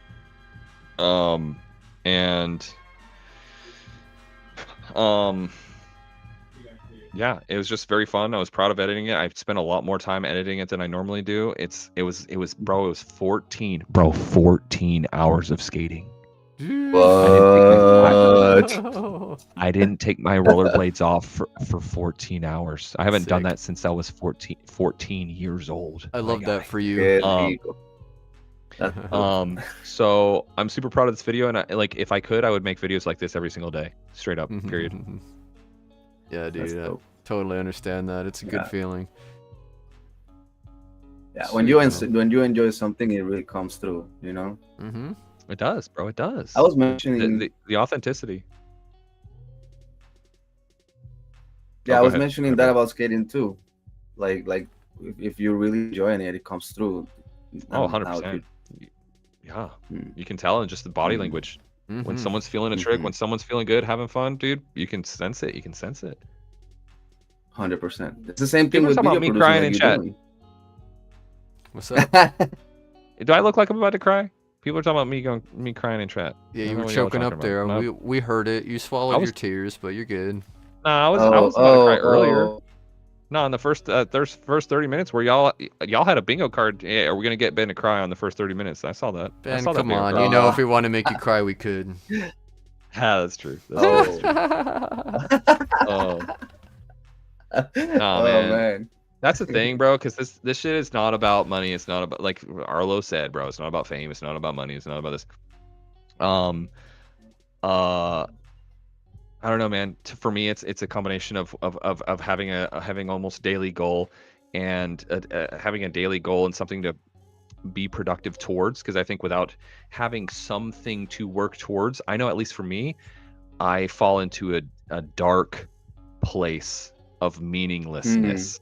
And so I need something to be working towards and trying to be productive in the pursuit of helping other people, which sounds very like putting myself on a pedestal, but that's genuinely what the fuck it is. Like I hope that I can improve someone's life marginally a little bit through some of the goofy shit that I do every now and then. You have and you do. It's my belief that you do. Yep. 100%. I appreciate that, guys. You mentioned there is not about money, and that's very mostly to most about, but in the video that the Soul Place review that you did, you mentioned, and I've seen it in a few videos that you mentioned like budget restrictions. What decides your budget when you're like doing these things, like traveling and content and all that? How does that come about? I wish I had a good answer for you. I just hope my bank account holds up. That's pretty much it, man. No, I'm kidding. But no, I don't know, man. I just take a quick look. That was part of this trip. I was like, okay, cool. Let me look at rental rates in Barcelona. Let me look at rental rates in the Philippines. Let me look at this, that, and the other. And I'm like, okay, a little bit of back of the napkin, back of the envelope, little math here. Okay, I think it'll work. Hopefully, let's send it. I'll take it alone if I can. Oh, Nice. but I really do just want to like genuinely fucking thank everyone who supports on Patreon and supports the channel on as a YouTube channel member, because like, dude, honestly, like that makes the difference. That fills in the gaps that you don't realize, bro. So I fucking super appreciate it, honestly. There you go. Support right here. Oh, the thanks for pulling that up, dude. I appreciate that. We want people to, yeah, man. People love you already, man. Some people don't support you in the ways that you need them to because they're ignorant about it. So just throwing it everywhere we can. It's just keeping information out, and here it is. This is how to do it, and it's the Patreon, right? That's the Patreon, yeah. Yeah, and the big thing about the Patreon is just understanding, like it's what helps you keep making this happen. And I think all of us are incredibly grateful for the content you create. And then, listen, I don't want to cast on to other people. Oh, Benjamin Sanders inspired me, but there's no one can deny your presence in the YouTube sphere over the past 2 years. And so anybody that's come up after that has had to have seen your content in some shape or form and understand that I could do this too. And I could do it in a way that I want to do it. And, it's like, not to knock it, like, oh, I could do that, but you get what I'm saying. It's like, I've wanted to do 100%. That, and this guy's doing it. I could do it too. I think there's a lot of people that are themselves now creating content because they see how much fun you've had doing it and how much fun we've all had participating, myself included. Like, I've always just filmed stuff, but never for a reason. Yeah, no, and this, you making that happen really made me realize, hey, people want to watch this stuff, so I was able to combine the want to do it and the want to share with the want to watch with others. So you really made that apparent to me, and I would say probably a lot of others too. Oh, wait. Yeah, I want to give props to Austin because like Austin was the first one to actually like influence me in this way. But like when you started your thing, and then I saw Josiah, and I realized that people are okay with this organic thing, so I can just be me, and I like something clicked when you guys I felt like comfort level when you guys came through, and I was like, man, I would love to do something like that, and I was so nervous I didn't know what to do, and started looking for ideas, and I spent time with you at the compound, dude, and I realized, I just can't just be myself, dude. Yeah, bro. And I'm just weird, dude. It's weird, dude. It's not weird. But... Yeah. No, it's weird. I think like sometimes I'll get myself hyped up for a video. Like if I'm hey, what's up, Rolly Bitters? Welcome back, blah blah. Like I'll get a little bit hyped up, but I'm still myself. Like I'm still Ben. I think some people put on like a full-blown different ass persona. To me, I know, at least for me, bro, that is not sustainable. If I have to put on a mask and try to play some character and then people meet me and I'm a different ass person, like I could not deal with that. I mean, props if they can do it. Props if they can do it. But yeah, no, props. But dude, for me, my whole goal is to make this sustainable. Is because if I get burnt out and I quit, then I can't keep driving towards what I'm trying to do, which is fucking ultimately get more people on skates and enjoy their lives more, hopefully. So So yeah, sustainability, and I think part of that is just being who you are and trying to be genuine on camera, because it's very emotionally taxing if you're not. 100%. It's like not only emotionally but intellectually, right? Like the way your brain goes and the spaces that you create if you're not like here. Generally, dude, it's like 100%, bro. 100%, what's happening? Yeah. I hear you on that, man. If you had an unlimited budget, what would you do to evolve the channel? Like, what would you do to make this super easy creating better? Yeah, super easy. I'd hire a filmer and I hired an editor. If they're the same person, then cool. Because it's tough. Spook, no, I mean, like skating, trying to like you're wearing all of the hats for a cliche. At least in the military, we use that word. I'm wearing all the hats. I'm wearing all the hats. You know, I'm sure that's not just a military phrase, but yeah, man, like when you're trying to skate, you're trying to focus on tricks, you're trying to focus on getting B-roll, you're trying to focus on the lighting, you're trying to focus on the audio, you're trying to focus on, hey, how am I going to paint this story later, and then edit, and then the upload and thumbnail and title and description and this and that and this. Like, holy fuck, dude. And so by the end of one video, and then you're smoked. Live streaming is a different game, you know? Right. And then live stream. So like, bro, if I had a limited budget or even like a more sizable budget, like, bro, I would just hire a homie to just vibe with me. Like, hey, man, you're good behind a camera? Roger. You're cool? Roger. And you can edit? Roger. All right, let's get it. I'm going to pay you more than I get paid. Let's go. And that's what I would do. Any producers in the blading community, if you're listening to this is a great opportunity. I'm just saying that. One day, man. One day. You're an executive producer. This is a great opportunity. Spook, I see what you brought up, dog. Yeah, we've talked about it before, but man, with the funding, I seriously think a Braille style YouTube channel where it's basically just the media park, like we've talked about, with you as the face, me and Tree as like the media and like idea team, and then we have Get Rollin' help us out with all the logistics and stuff. I really do think we could have just an absolutely solid team do something like that. It just comes down to finding someone that would fund it, but who knows? Maybe one day. Yeah. Someday, man. Yeah, I mean, someday. If our nonprofit can be of service towards a program that you want to create, we can. That's all I can say. Thank you. Yeah, for sure. Yeah, we'll see. It was very aspirational, but I don't know, man. I think it'll happen someday. So.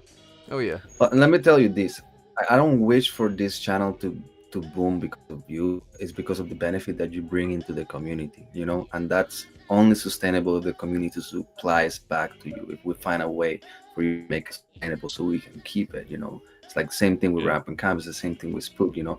Things are benefiting the community. So, like, I'm very passionate about this. So, if you want to take me up in this offer or in this conversation, let's have it. Like, I love brainstorming.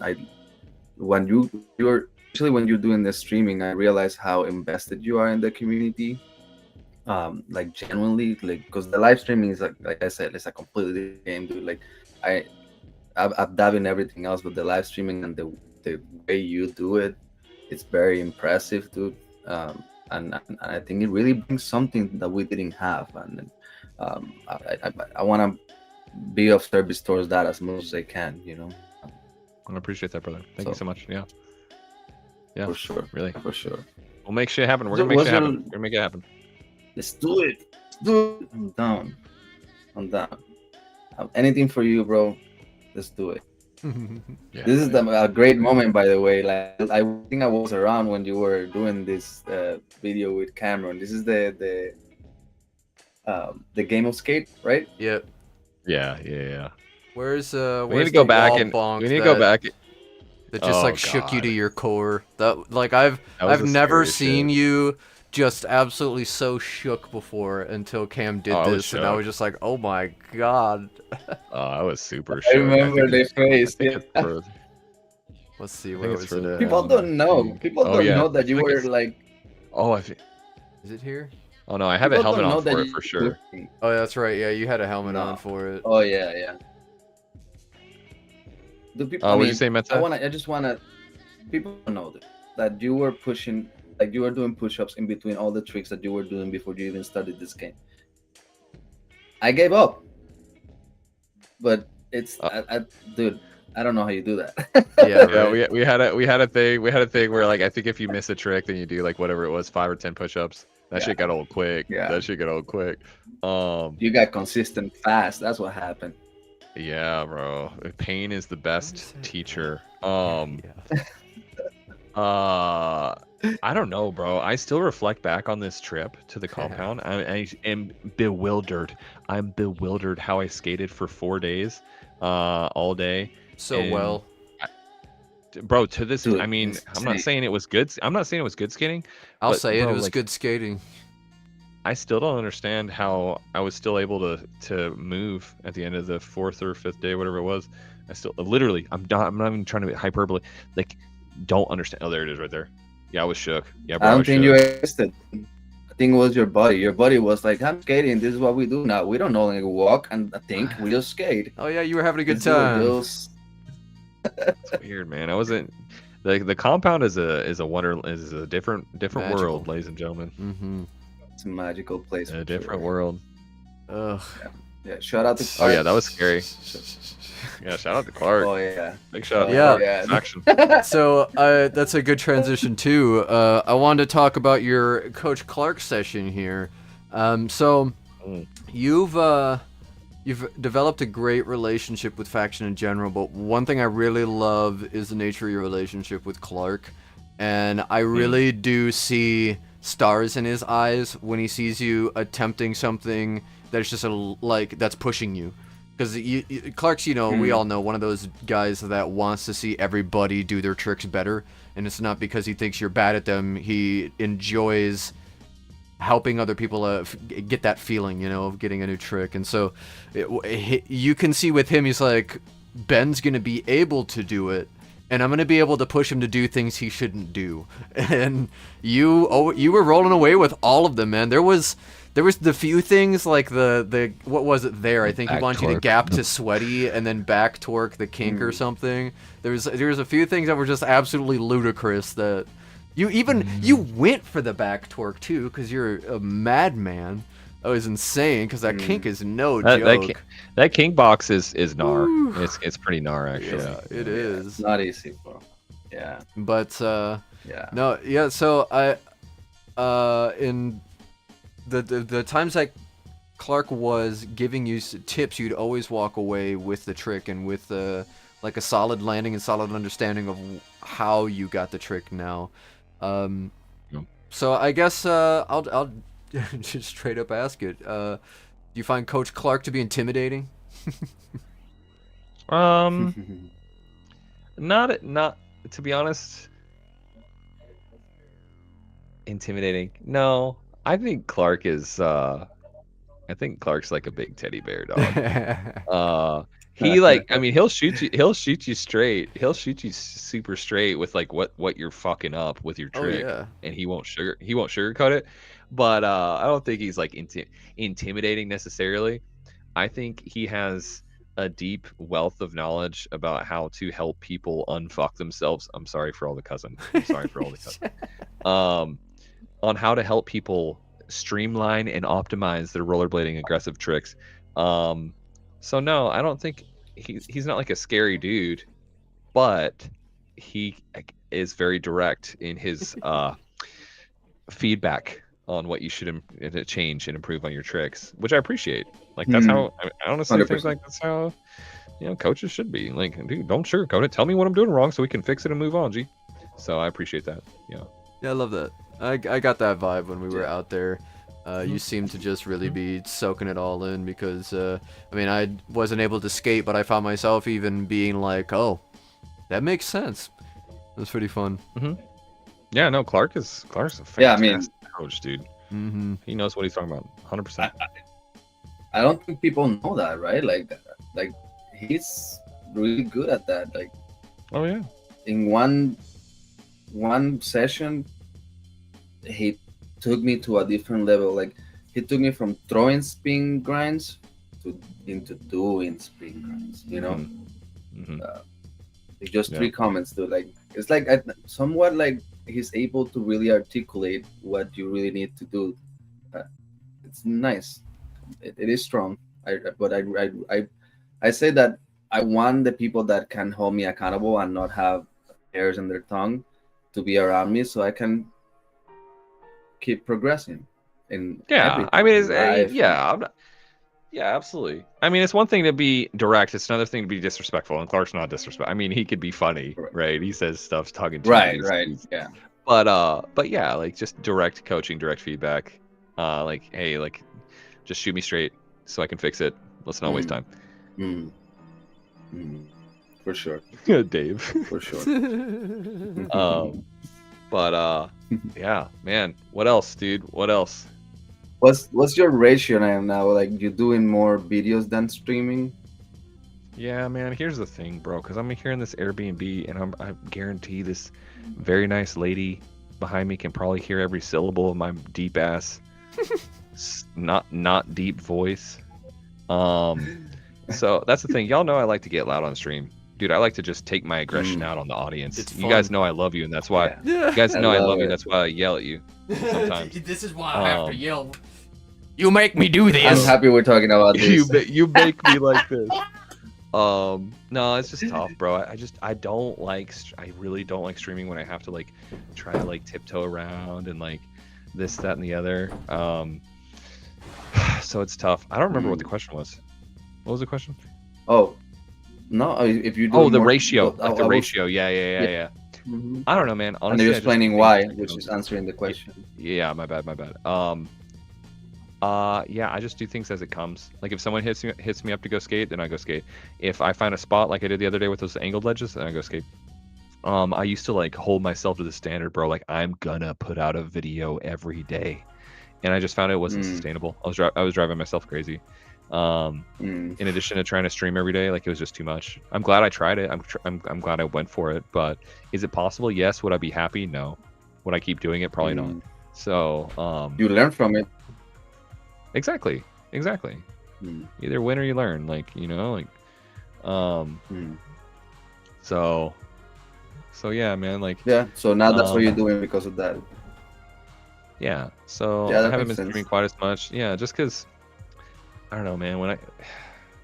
It's weird. It's just weird because like my biggest thing, bro, is like I don't want to bother anyone while I'm streaming. You know what I'm saying? I don't want to bother my neighbors. Yeah. I don't want to bother people. And so it takes like a real emotional toll on me if I like feel like I could potentially be like pissing someone off at 12:38. Yeah.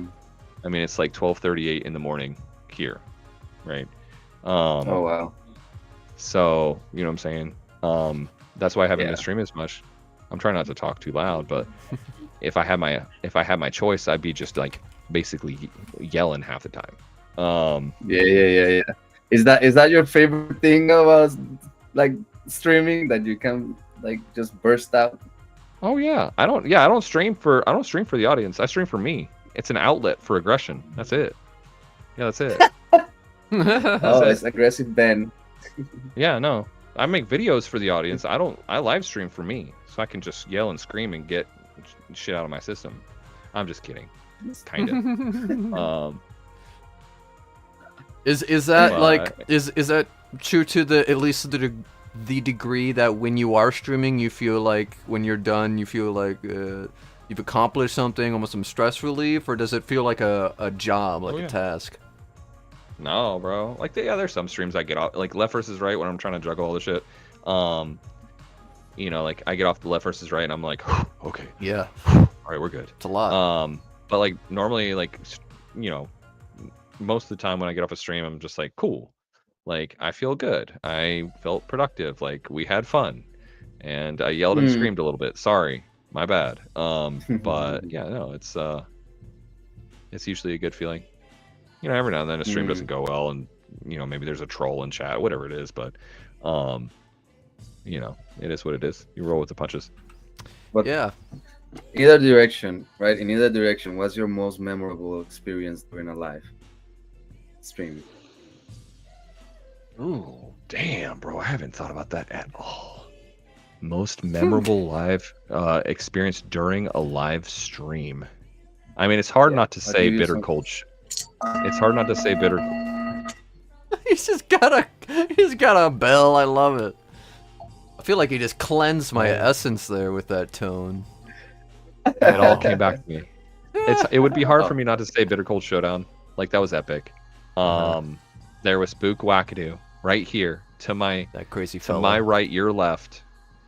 That was an epic live stream experience, and that was far and away, dude. I think that live stream has 12,000 views.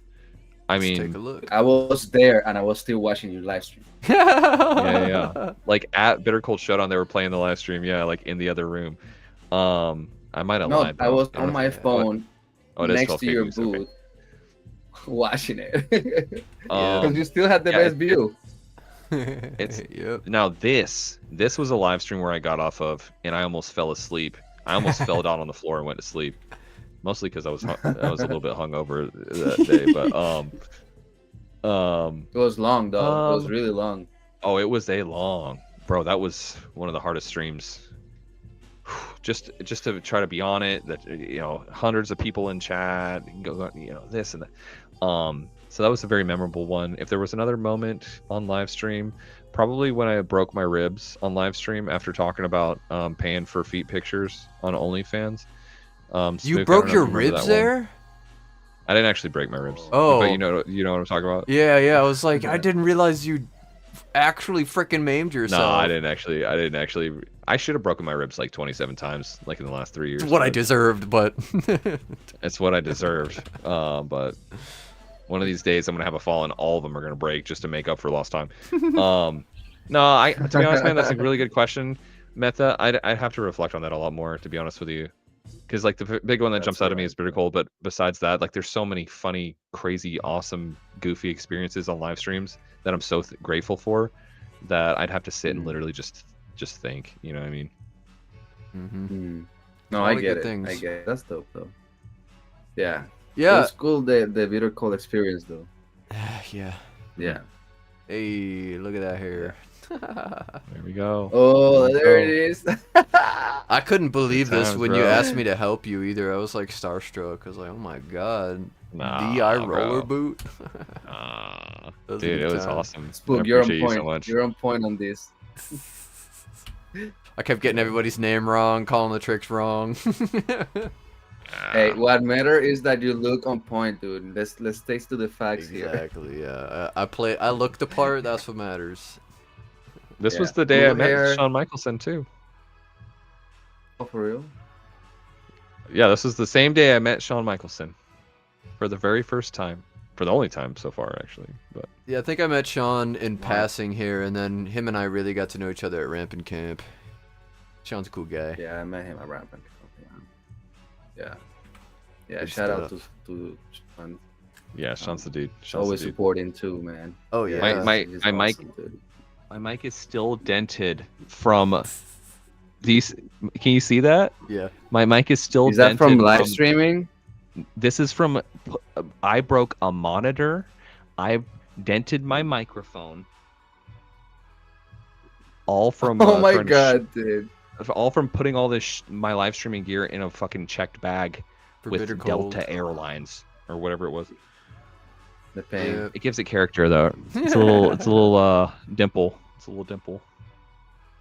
So you do the stream, and you do the street, and you do the videos, and you do the reviews organic then, right? Like as things come to you, then you start doing that, right? It's not like I just have a. No, I don't have a schedule. I mean, it's a good question. I should have some kind of schedule or some tempo or something, but no, I just honestly, man, like I'm just the type of guy. Maybe it's just me, but it's like I just do shit as a target of opportunity. Like today with the new blue SLs, cool. They dropped. Someone DM'd me, cool. Let's make a video.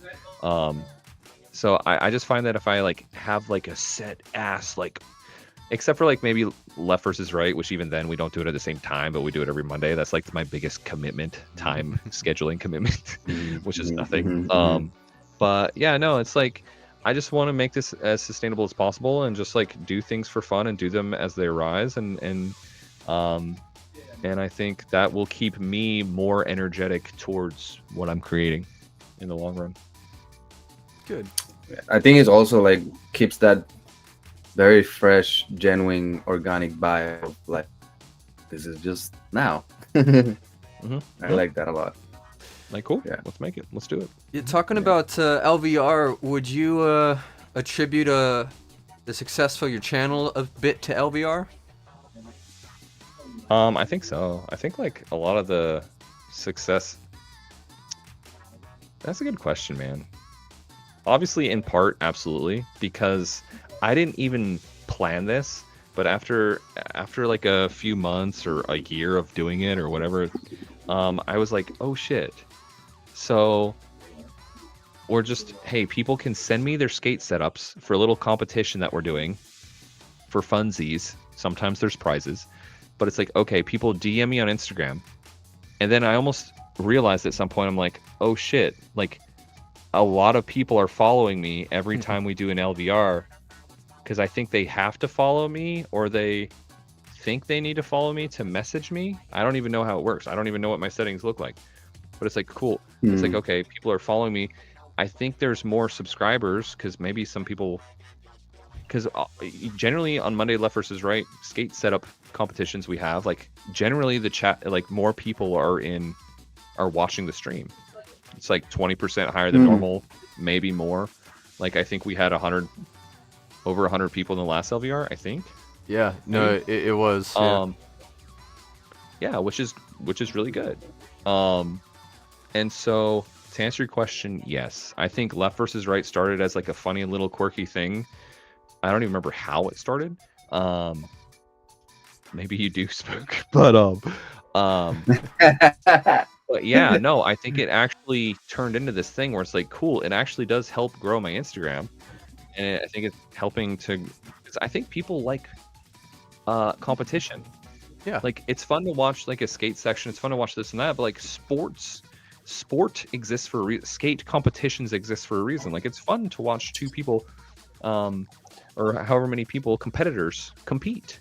Yeah. And I think that is like a fun way to do that without like, like anyone can enter. Like, you know what I mean? Like you don't even need feet. You have a setup, like you can enter the setup. Right. I would even. But I hope you have feet. I would wager to a degree what's played in your favor too is this era of online shopping, and I would think to a bit to a degree how you add skate parts to your cart and never buy them, take them out, and start again. This is probably a lot of people living out their shopping cart dreams to a degree too. They're just like, oh man, that is such a great look. I would do it. I would wear this with that. I would wear this then. Stuff like that. I've personally had that with LVR where I'll see a skate, and then like my Mesmer, I forget what it was. I know that it was a Weekend 909, but someone used one of those and then they used a gray sole plate, and I was like, that orange and gray is amazing, and it's been my favorite skate. It's upstairs right now, but yeah, no, and so LVR has been super fun to not just observe but to participate in. I'm gonna brag too. I think It's I'm the only weird one because it's who's like won 3 times, right? What did you say? You got the hat trick. You got 3 wins, right? I think I'm the only one with 3 wins. I think. Oh, what? Are you? Jan, do you think, Jan or has sure? 2. He might have 3. Jan de Dablier. Because I think Jad has at least 2. He might have 3 now. Someone check. Anyway, someone in chat probably knows. I think Jad might have 3. I could be wrong. For me, LVR is like if Bladers finally had a TV show they can interact with. It's like our version of like a game show. And when I say ours, exactly, it's ours because now you created it. Right.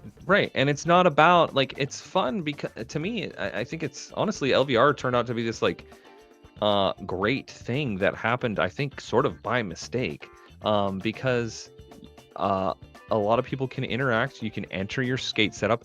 You don't even have to be a good skater. You're not even entering your clip. You're not entering this, that, and the other. Like, hey, you have a dope skate setup, send it in. You have just as good as a shot to win as anyone else. And I think that is engaging, and I think it's fun, and it creates just like a fun little community experience on Mondays. I think it's cool. Yep. Yeah, it's really, really cool. Very cool. Yeah, no, I'll usually race to get a skate together just because I want to throw in variety. But I just love the idea in general, so I like being able to support that. And I feel like the more skates there are, no matter what they are, I feel like it just adds so much spice to it, because you can have two amazing photos go up against each other, or you can have one where it just steamrolls a bunch of pictures taken in like the dark on a Nokia, so you can't even see the skate.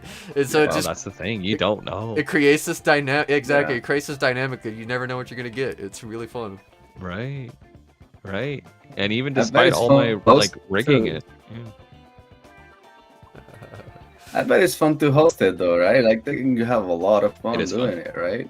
It is fun. It can be a lot, because my dumbass, like, I'm just like, cool, like, hey, let me compile 45 skates from DMs on Livestream into 45 different tabs on Google fucking Chrome, and trying to like manage all that is, I don't know how my computer doesn't explode into 27,000 pieces, but no, it is fun. It is fun. Honestly, Left vs. Right is like a different vibe, in my opinion, where it's just like, hey, like we got work to do. Let's keep this thing moving.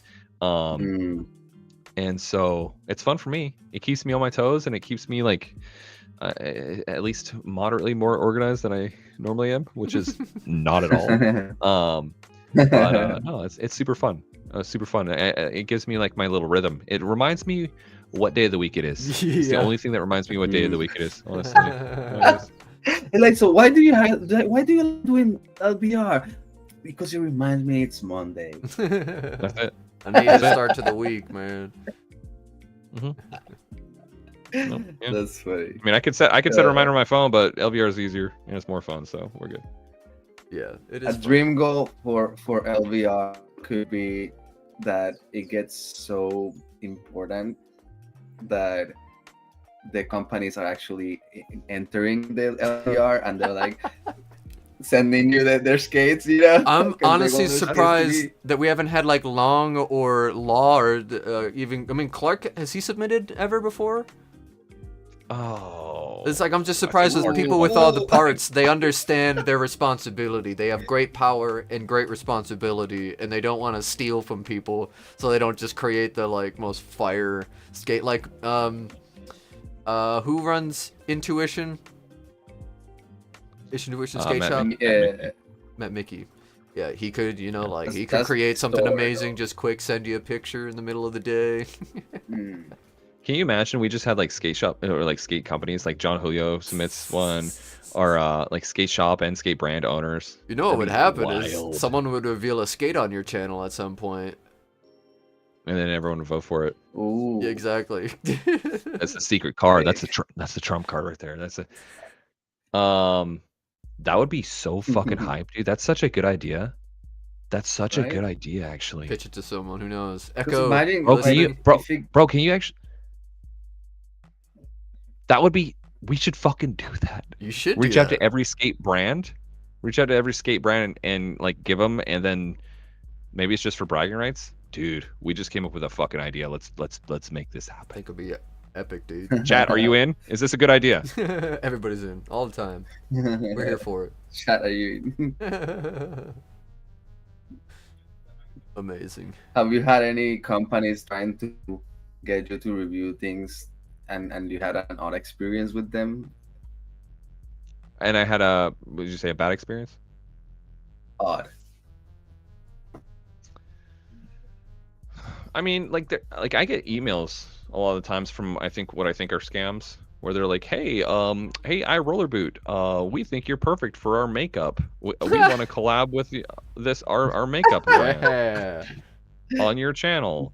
Or hey, I roller boot. We have pool noodles that we want you to feature. Like so there's that, which is odd, but it's just I think it's just scam or whatever. But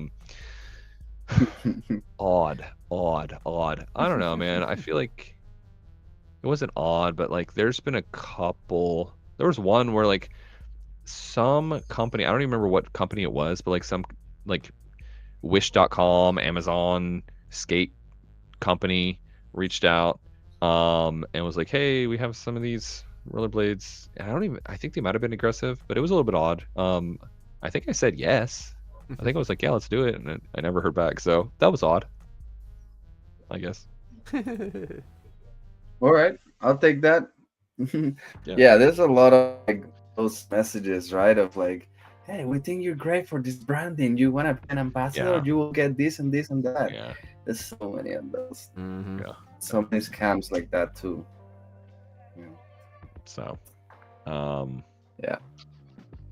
I don't know. But It's been glad good. you didn't fall for those scams though.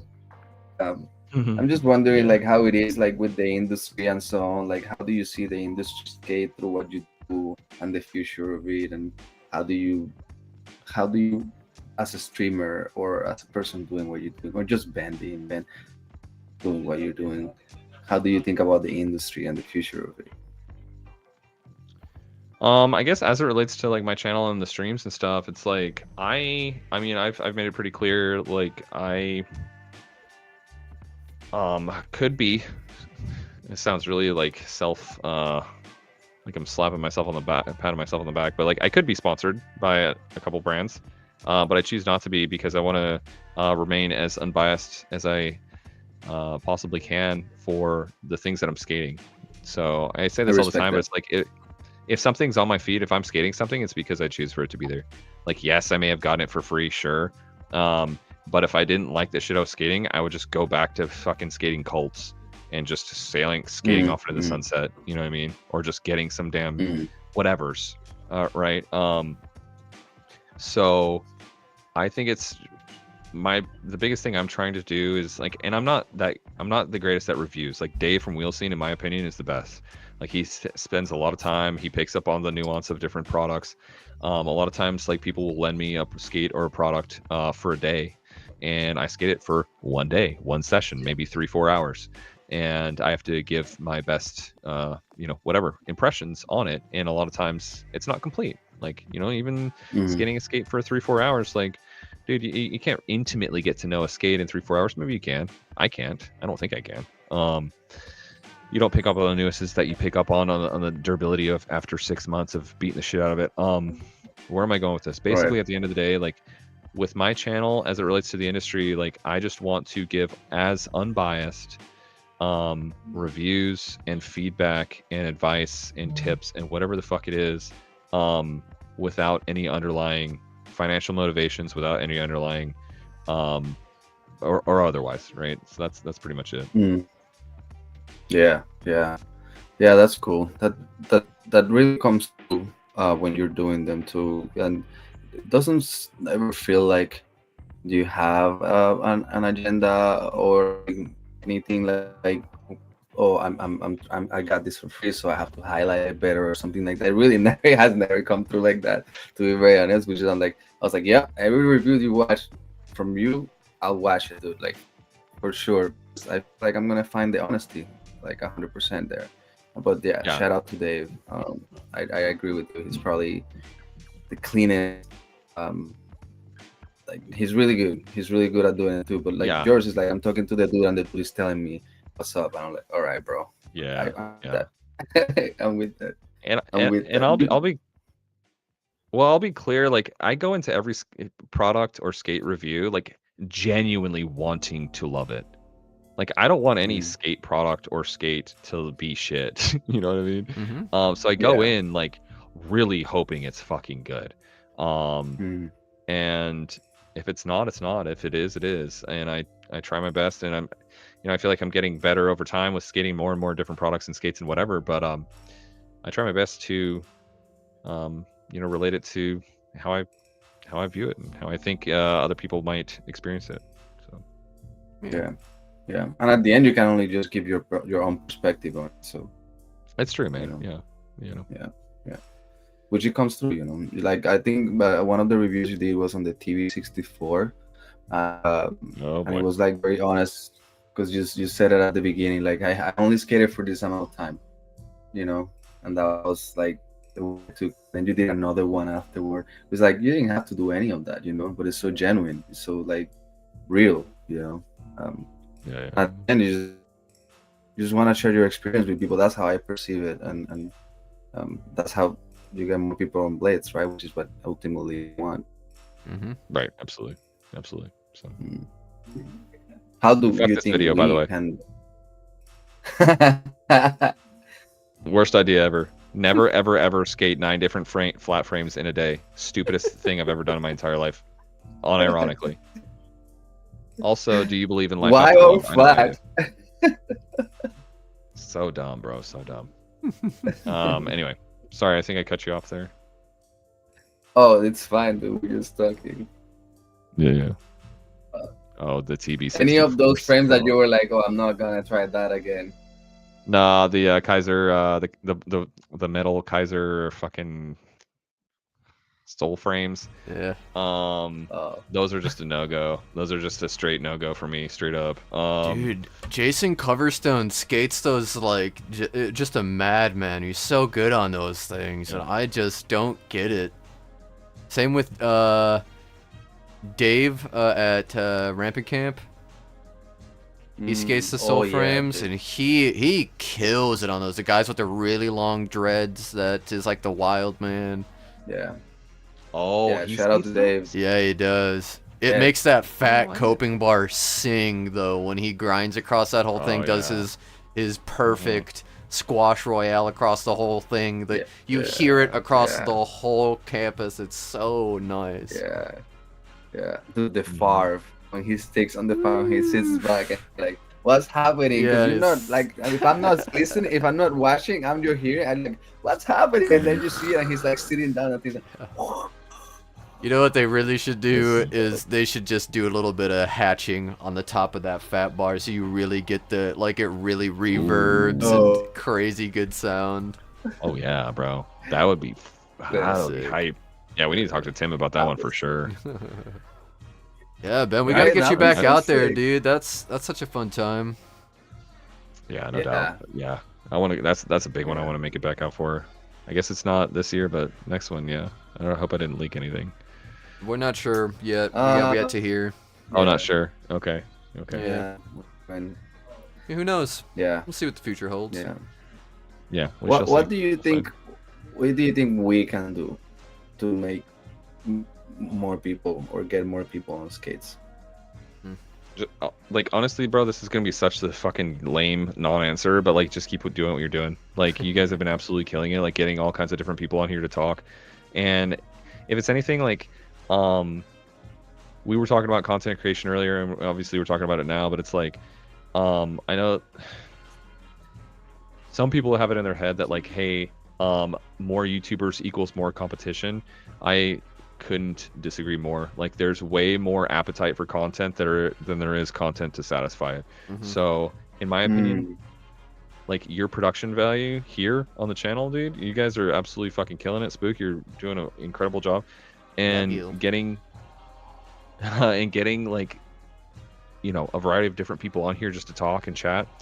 I don't see how you can make it better. Like, dude, you can pop up videos, like, you keep it engaging and you know, and everything like that. So honestly, I think I can't see how you can make it better right now, but I think if you guys keep doing it, you will find ways, just like we were talking about earlier, that you can improve over time too. It's just about staying power. It's about just gutting it out and optimizing over time. Optimizing, what a corporate word. Synergy. Synergy. Thanks, man. Let's talk about this language. Yeah, right. Yeah. All right, can I do fast five then? I'll do fast five. Oh yeah, let's get it. Ben, I've tried this many times, but it never works. So don't have an expectation that it's gonna work in any kind of way. All right. So try to not think about these questions and answer them as fast as you can. I don't know, flat or anti? Flat. Oh my god, I said flat. Freudian slip. You said flat! What just happened? What just happened? I meant anti. Favorite skate of all time. When's the last time you even skated flat? I don't remember. This is why it doesn't happen. Did you say favorite skate or skater? Favorite skate of all time. Charles Think Dunkel about it. Genesis. Next. Oh, I'm supposed to nice. answer these fast, right? Favorite trick of all time. True topsoul. Fuck it. Nice. That's a good one. Favorite section ever. Chris Happy 4x4. I'm sorry. Oh, Chris Happy 4x4. All right. And that's a great one, dude. Yeah. And this one you can hang on with, okay? Okay. Who has influenced you the most in skating? And when you think about skating, it can be on your grinds or it can be about what you're doing. Who has influenced you the most? You're talking about how I skate, yeah? In skating, it can be their skating influence you, or it can be their videography influence you. Their skater, like any kind of way. Yeah. I feel you. Because the person who has influenced my experience in skating the most has absolutely been Mike McCarthy, aka Mike McFly. Like I said, I wouldn't be skating today if it wasn't for him. But the person who has influenced my skating the most. Let me think. I don't know. I don't know if it shows through or anything like that. Thank you for pulling that up. Mhm. Man, Ian McLeod, at least the flavor of the week right now, Ian McLeod is my favorite skater, straight up. And I aspire to skate 1/100th of the way that he does. So I would say Ian McLeod. That was a long answer to this rapid fire question. Dude, no. I mean, the last one was for you to hang on, and honestly, I'm glad that you mentioned Ian, not only because he also is faction like you, but also because he never lost the beat of like the high technicality. You still see his new Instagram with clippy videos here and there, and all of them are like, what? That's how you do casually? Like, yeah, dude. Yeah, Wow. I remember, still got it. Yeah, and he can do anything. Like, you wanna do like fakey 540 a grind, all right, and then you wanna do a 900 after that, all right. But people don't think about it when. That's what I'm they saying, think bro. about him. Ian McLeod is the secret goat. He's the low-key goat of rollerblading that no one realizes. Straight up. Sorry. Yeah. Have you ever met him in person? Oh man, I was too afraid to say hi to him. We were skating at Blade Havasu a couple years ago. We were literally skating the same ledge. I was standing next to him. I was too fucking shy to say hi. Straight up. My roller boot had a starstruck. Like, you were in a star moment and you could talk to a person that was just like you. Yeah. Bro, straight up. Part of it is Wow. I don't want to make it awkward for them either. Like I don't want to make them feel awkward and shit. Yeah. But yeah, so I skated with him at Blade Havasu a little bit. So I feel like skating with somebody and having a little bit of a session. I don't know how much of a session it was, but I feel like skating with somebody, even if you haven't met them and speak to them, if you can get into a session with them, there's a kind of conversation there. There's a kind of language happening. There's a kind of exchange of energy, you know? Bro, 100%. You get to know that person on a deeper level for sure. Yeah. You see them, they're exposing themselves to, you're exposing yourself to them, It's kind of vulnerable if you think about it, especially as we consider this like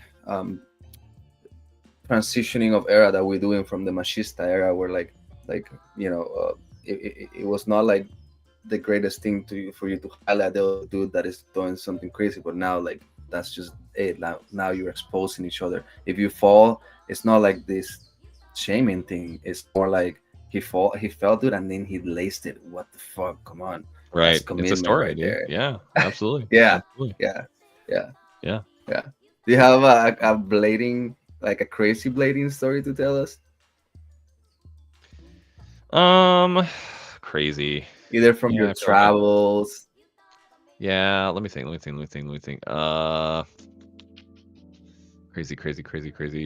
I feel a lot of it is on video already, but I think we put some commitment to that question here, so I'm just throwing.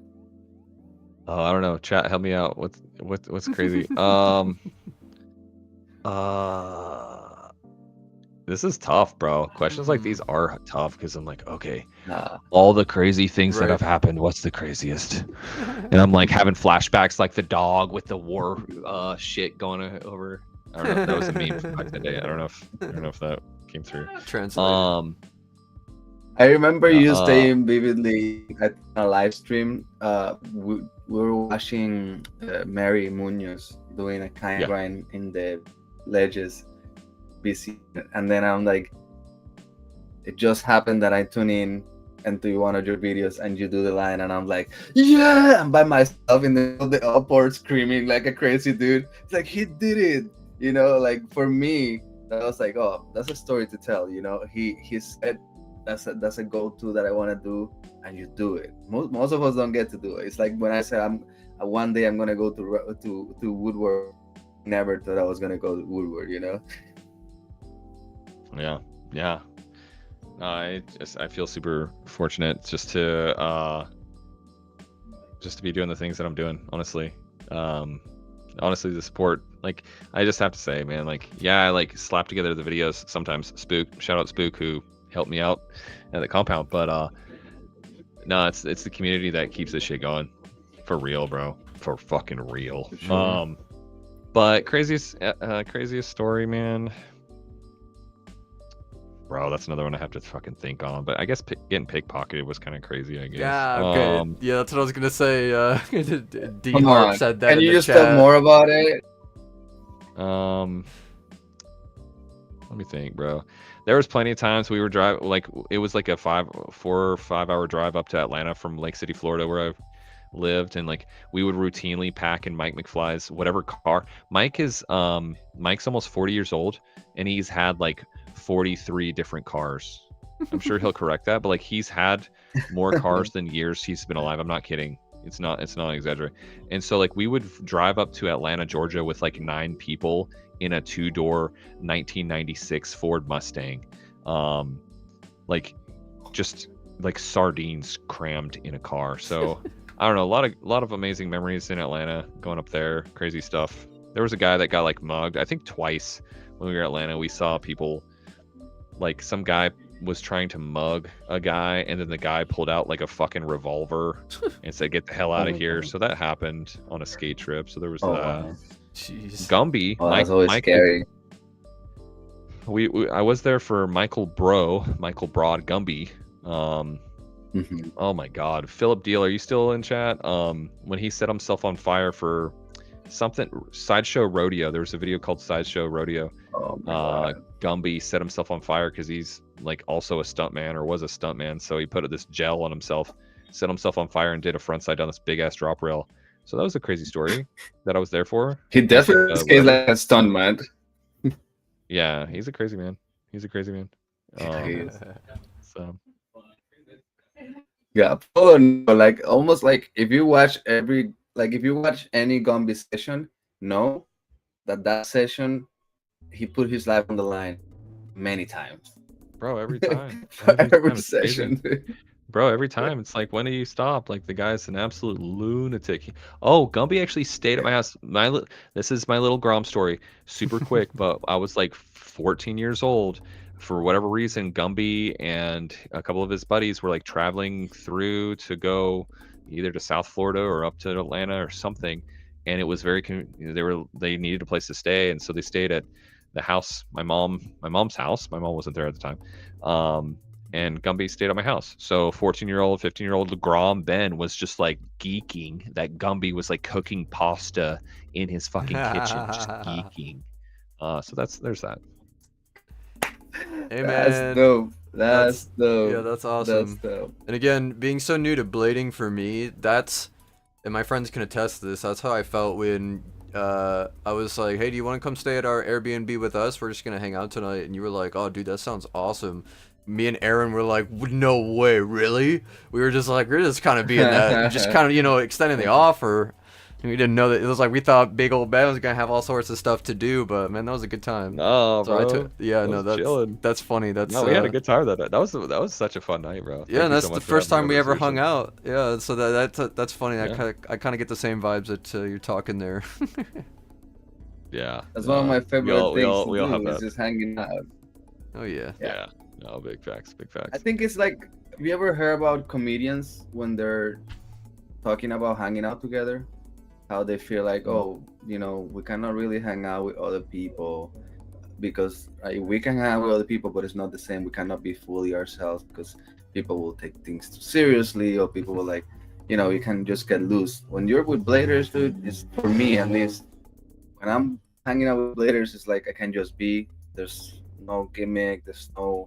I don't have to worry about any positionality of anybody. I'm just with my bladers homies, and that's like a comfort zone, you know. Mm-hmm. I crave that. I think that's my favorite thing about the community, and it's also cool after a session. Like last night, we did Wednesday night skate here. It's like 2 hours of full-on skating through the city, and then at the end we just chill for another hour. Even though we were exhausted, but like you cash out, you vent, you bond, you chill. We're just doing anything, just listen. It's dope. Yeah. The beauty of skating, bro. The community. Mm-hmm. Absolutely. Is there anybody in the community that you wish people will give more attention to? Spook. Well, both of y'all. This channel. Besides you guys, RBISF. I don't know why I just felt the need to shout them out, but I do. RBISF rollerblading is still fun. Fucking bomber new channel. I don't know if it's that new, but they just started a podcast. They had Fritz. They had Jordan Glowicki of Semantics. Oh, nice. Jay Glow's brother. So it's a new channel that you guys should check out. It's Dallas, Texas based. They put out fire edits like often, bro. Mm-hmm. So I wish they had more. And I also wish Iconic Skate Spots would have like a viral following. I think it's criminal that they don't. Oh yeah, right. It's crazy how much effort must go into compiling all of That's that. what I'm saying, bro. I say it every time. Like, dude, the amount of time that it takes to sift through fucking hundreds of hours of skate videos and bike videos and skateboarding videos and scooter videos to find spots and compile them in a 5-minute video is unbelievable. Mm-hmm. It's insane. I can't believe somebody's doing this, honestly. It's a lot of time and effort. It's a huge amount. Yeah, it's crazy. Meta, have you not seen this channel before? Not this one, no. It's super cool. 2,300 subscribers. 2,300 subscribers. I'm gonna follow it now, dude. For the amount of, I mean, I know some of these have to have tens of thousands of views. I know they have to. It's just to me, it's criminal personally. Agreed. The amount of work that goes into them and how long it's been around. Yeah. Yeah, it's That's pretty crazy. wild. And they're like, these are like 8 to, sometimes they can get up to like 15, 20 minutes long. And like, that is just so much clip knowledge. Like all they do is sit down and watch skate videos, all kinds too. Yeah. Seriously. It would take me a month to put together one of these videos. Yeah. Straight up. Absolutely. I mean, if I really made it 100%. my life purpose, like maybe a week, but like, dude, come on. Well, and they always include the name, or at least they try to. If the name isn't on the clip, the consistent font is them. So I'm very impressed with the work that goes into this channel. Yeah. And you can see the passion through it too. Mm-hmm. Yeah. You just care about conserving, making sure that the history is preserved, which I really appreciate. 100%. You know, like it's important. Our culture has been through a lot, and we don't document it. Nobody's gonna document it. So, like, big shout out, and honestly, like, thank you for doing this.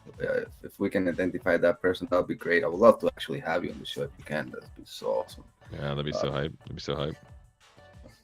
Yeah, for sure. I don't know if we're getting into chat questions, but Tree has a question. What's Ben's favorite childhood cartoon? Oh. Can I answer it? Yeah, go for it. Of course, dude.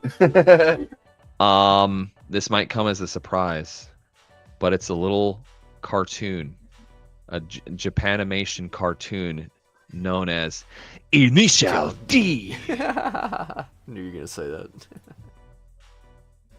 I love Initial D, bro. But Dragon Ball and Initial D are right there. All You know what I right, okay. I know you don't watch movies, but if you're looking for a good animated movie, the Broly movie, the new Dragon Ball Super Broly movie, is incredible. How new is it? Oh, I'm not to watch 3-4 years. Mm-hmm. I gotta see it. Mhm. You know what's funny is like Broly was my favorite Dragon Ball character, but I've never seen one Broly anything ever. Yeah, because he has an old movie. Then there's a second movie which I don't even think I've seen, and then they finally made him canon in the show because the movies weren't canon. But that's a good one. Yeah. Yeah, they no saga with him either. So, like, Zone Saga. So. Yeah. Yeah. It is pushing 1:30 here, so Yeah, you're getting ready for bed. yeah, I don't want to. No, you're good, brother. Is there anything? I don't even know how long we've been streaming. I'm looking at my OBS. We're at almost 3 hours. Yeah. Oh that's a wow, good I one. didn't really Okay. realize that. I don't at all. even.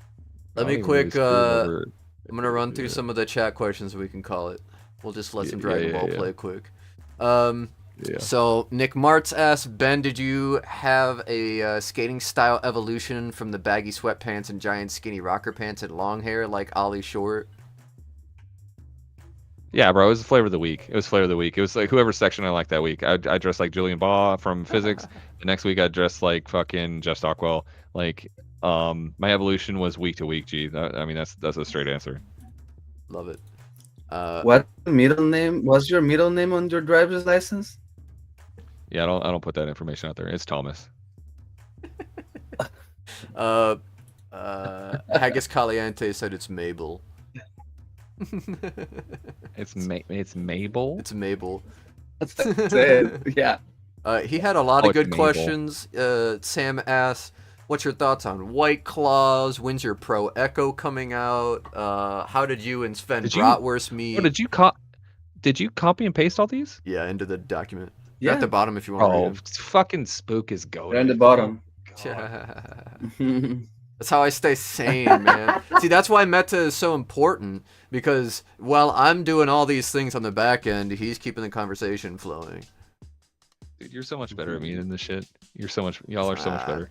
It's not a competition. Oh my god. You just have a teammate. I think that's all. Exactly, man. Like, yeah, it makes a Mhm. huge difference.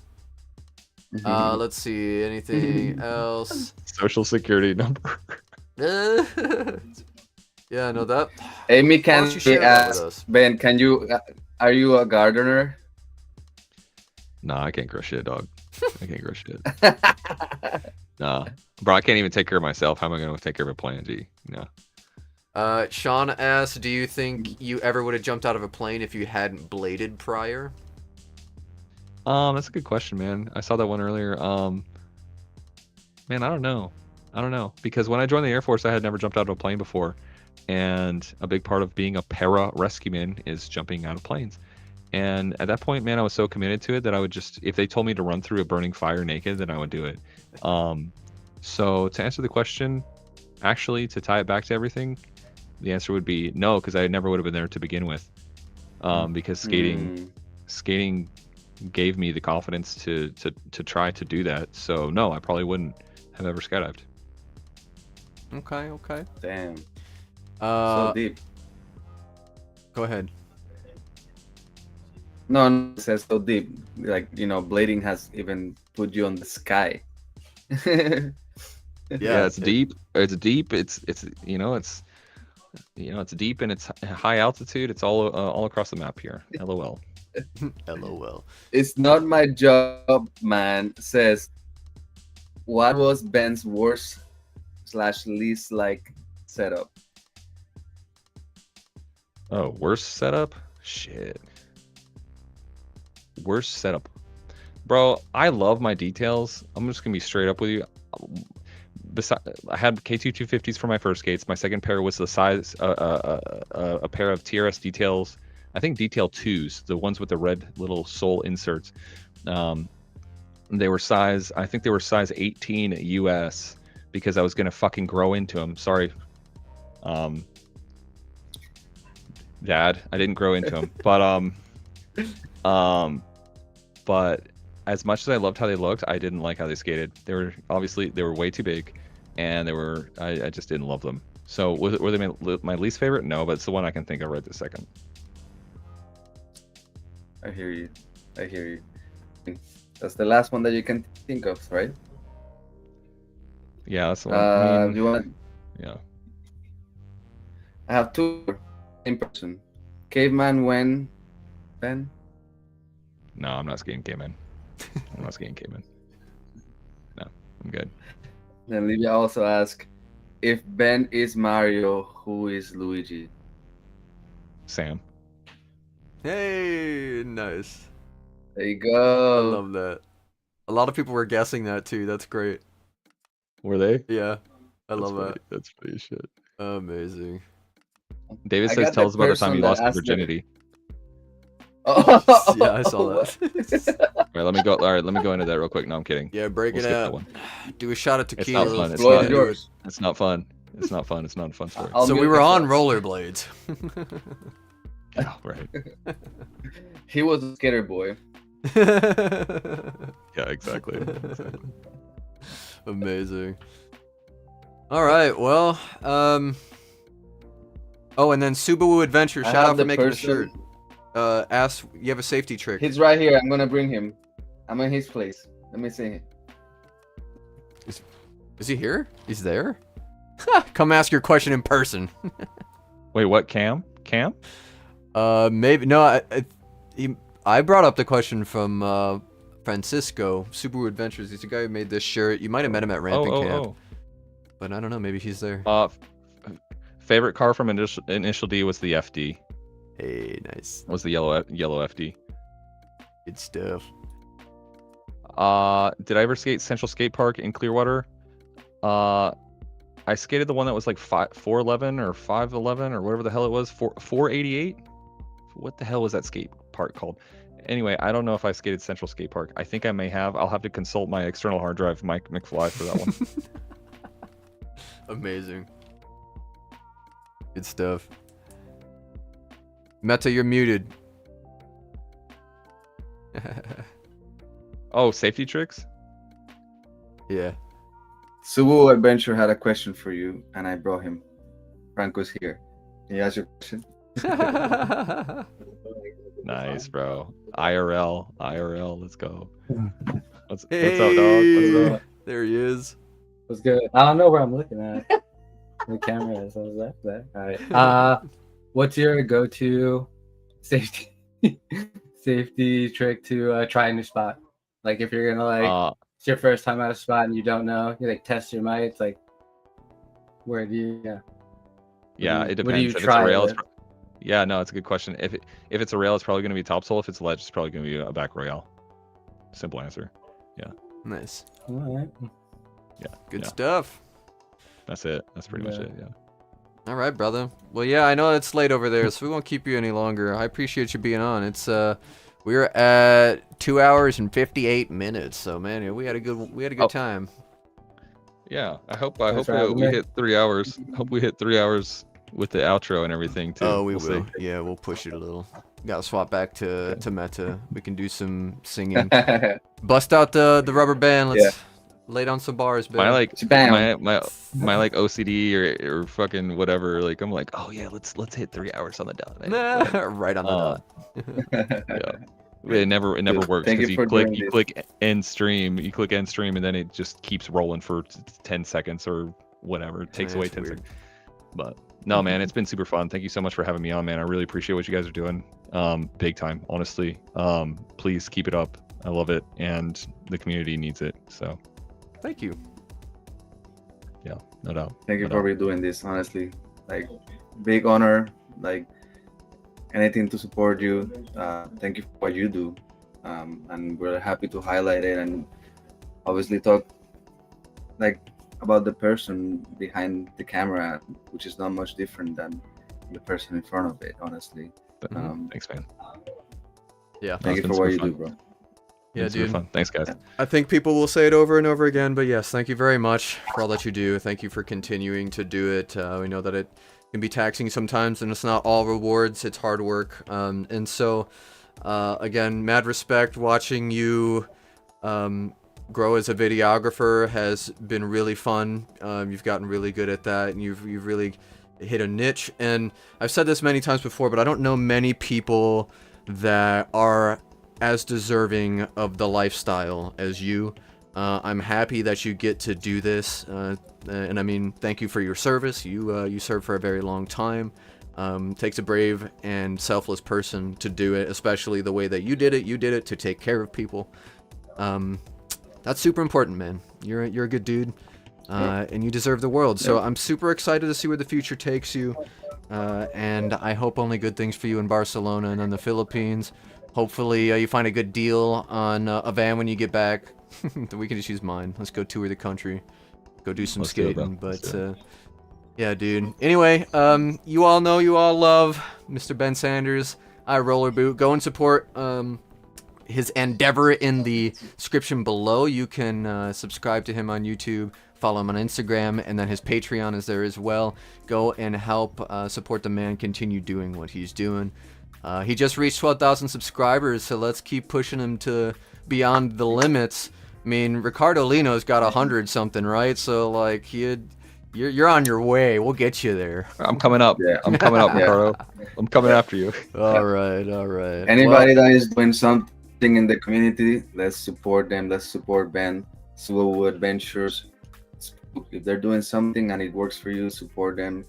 You do so much, Ben. Honestly, like it's a lot of work to do what you do, and people may realize it. Maybe some people realize it, but we're lucky to have you, bro. So let's support I you. appreciate that. Thanks, guys. Thanks so much. Thank you for having me, and thank you. I just want to shout out to the chat, and thank you all for being here. I appreciate that too. So love you guys. All right, y'all. I will catch y'all on the flippity later, bladers. Thank you for tuning in, guys.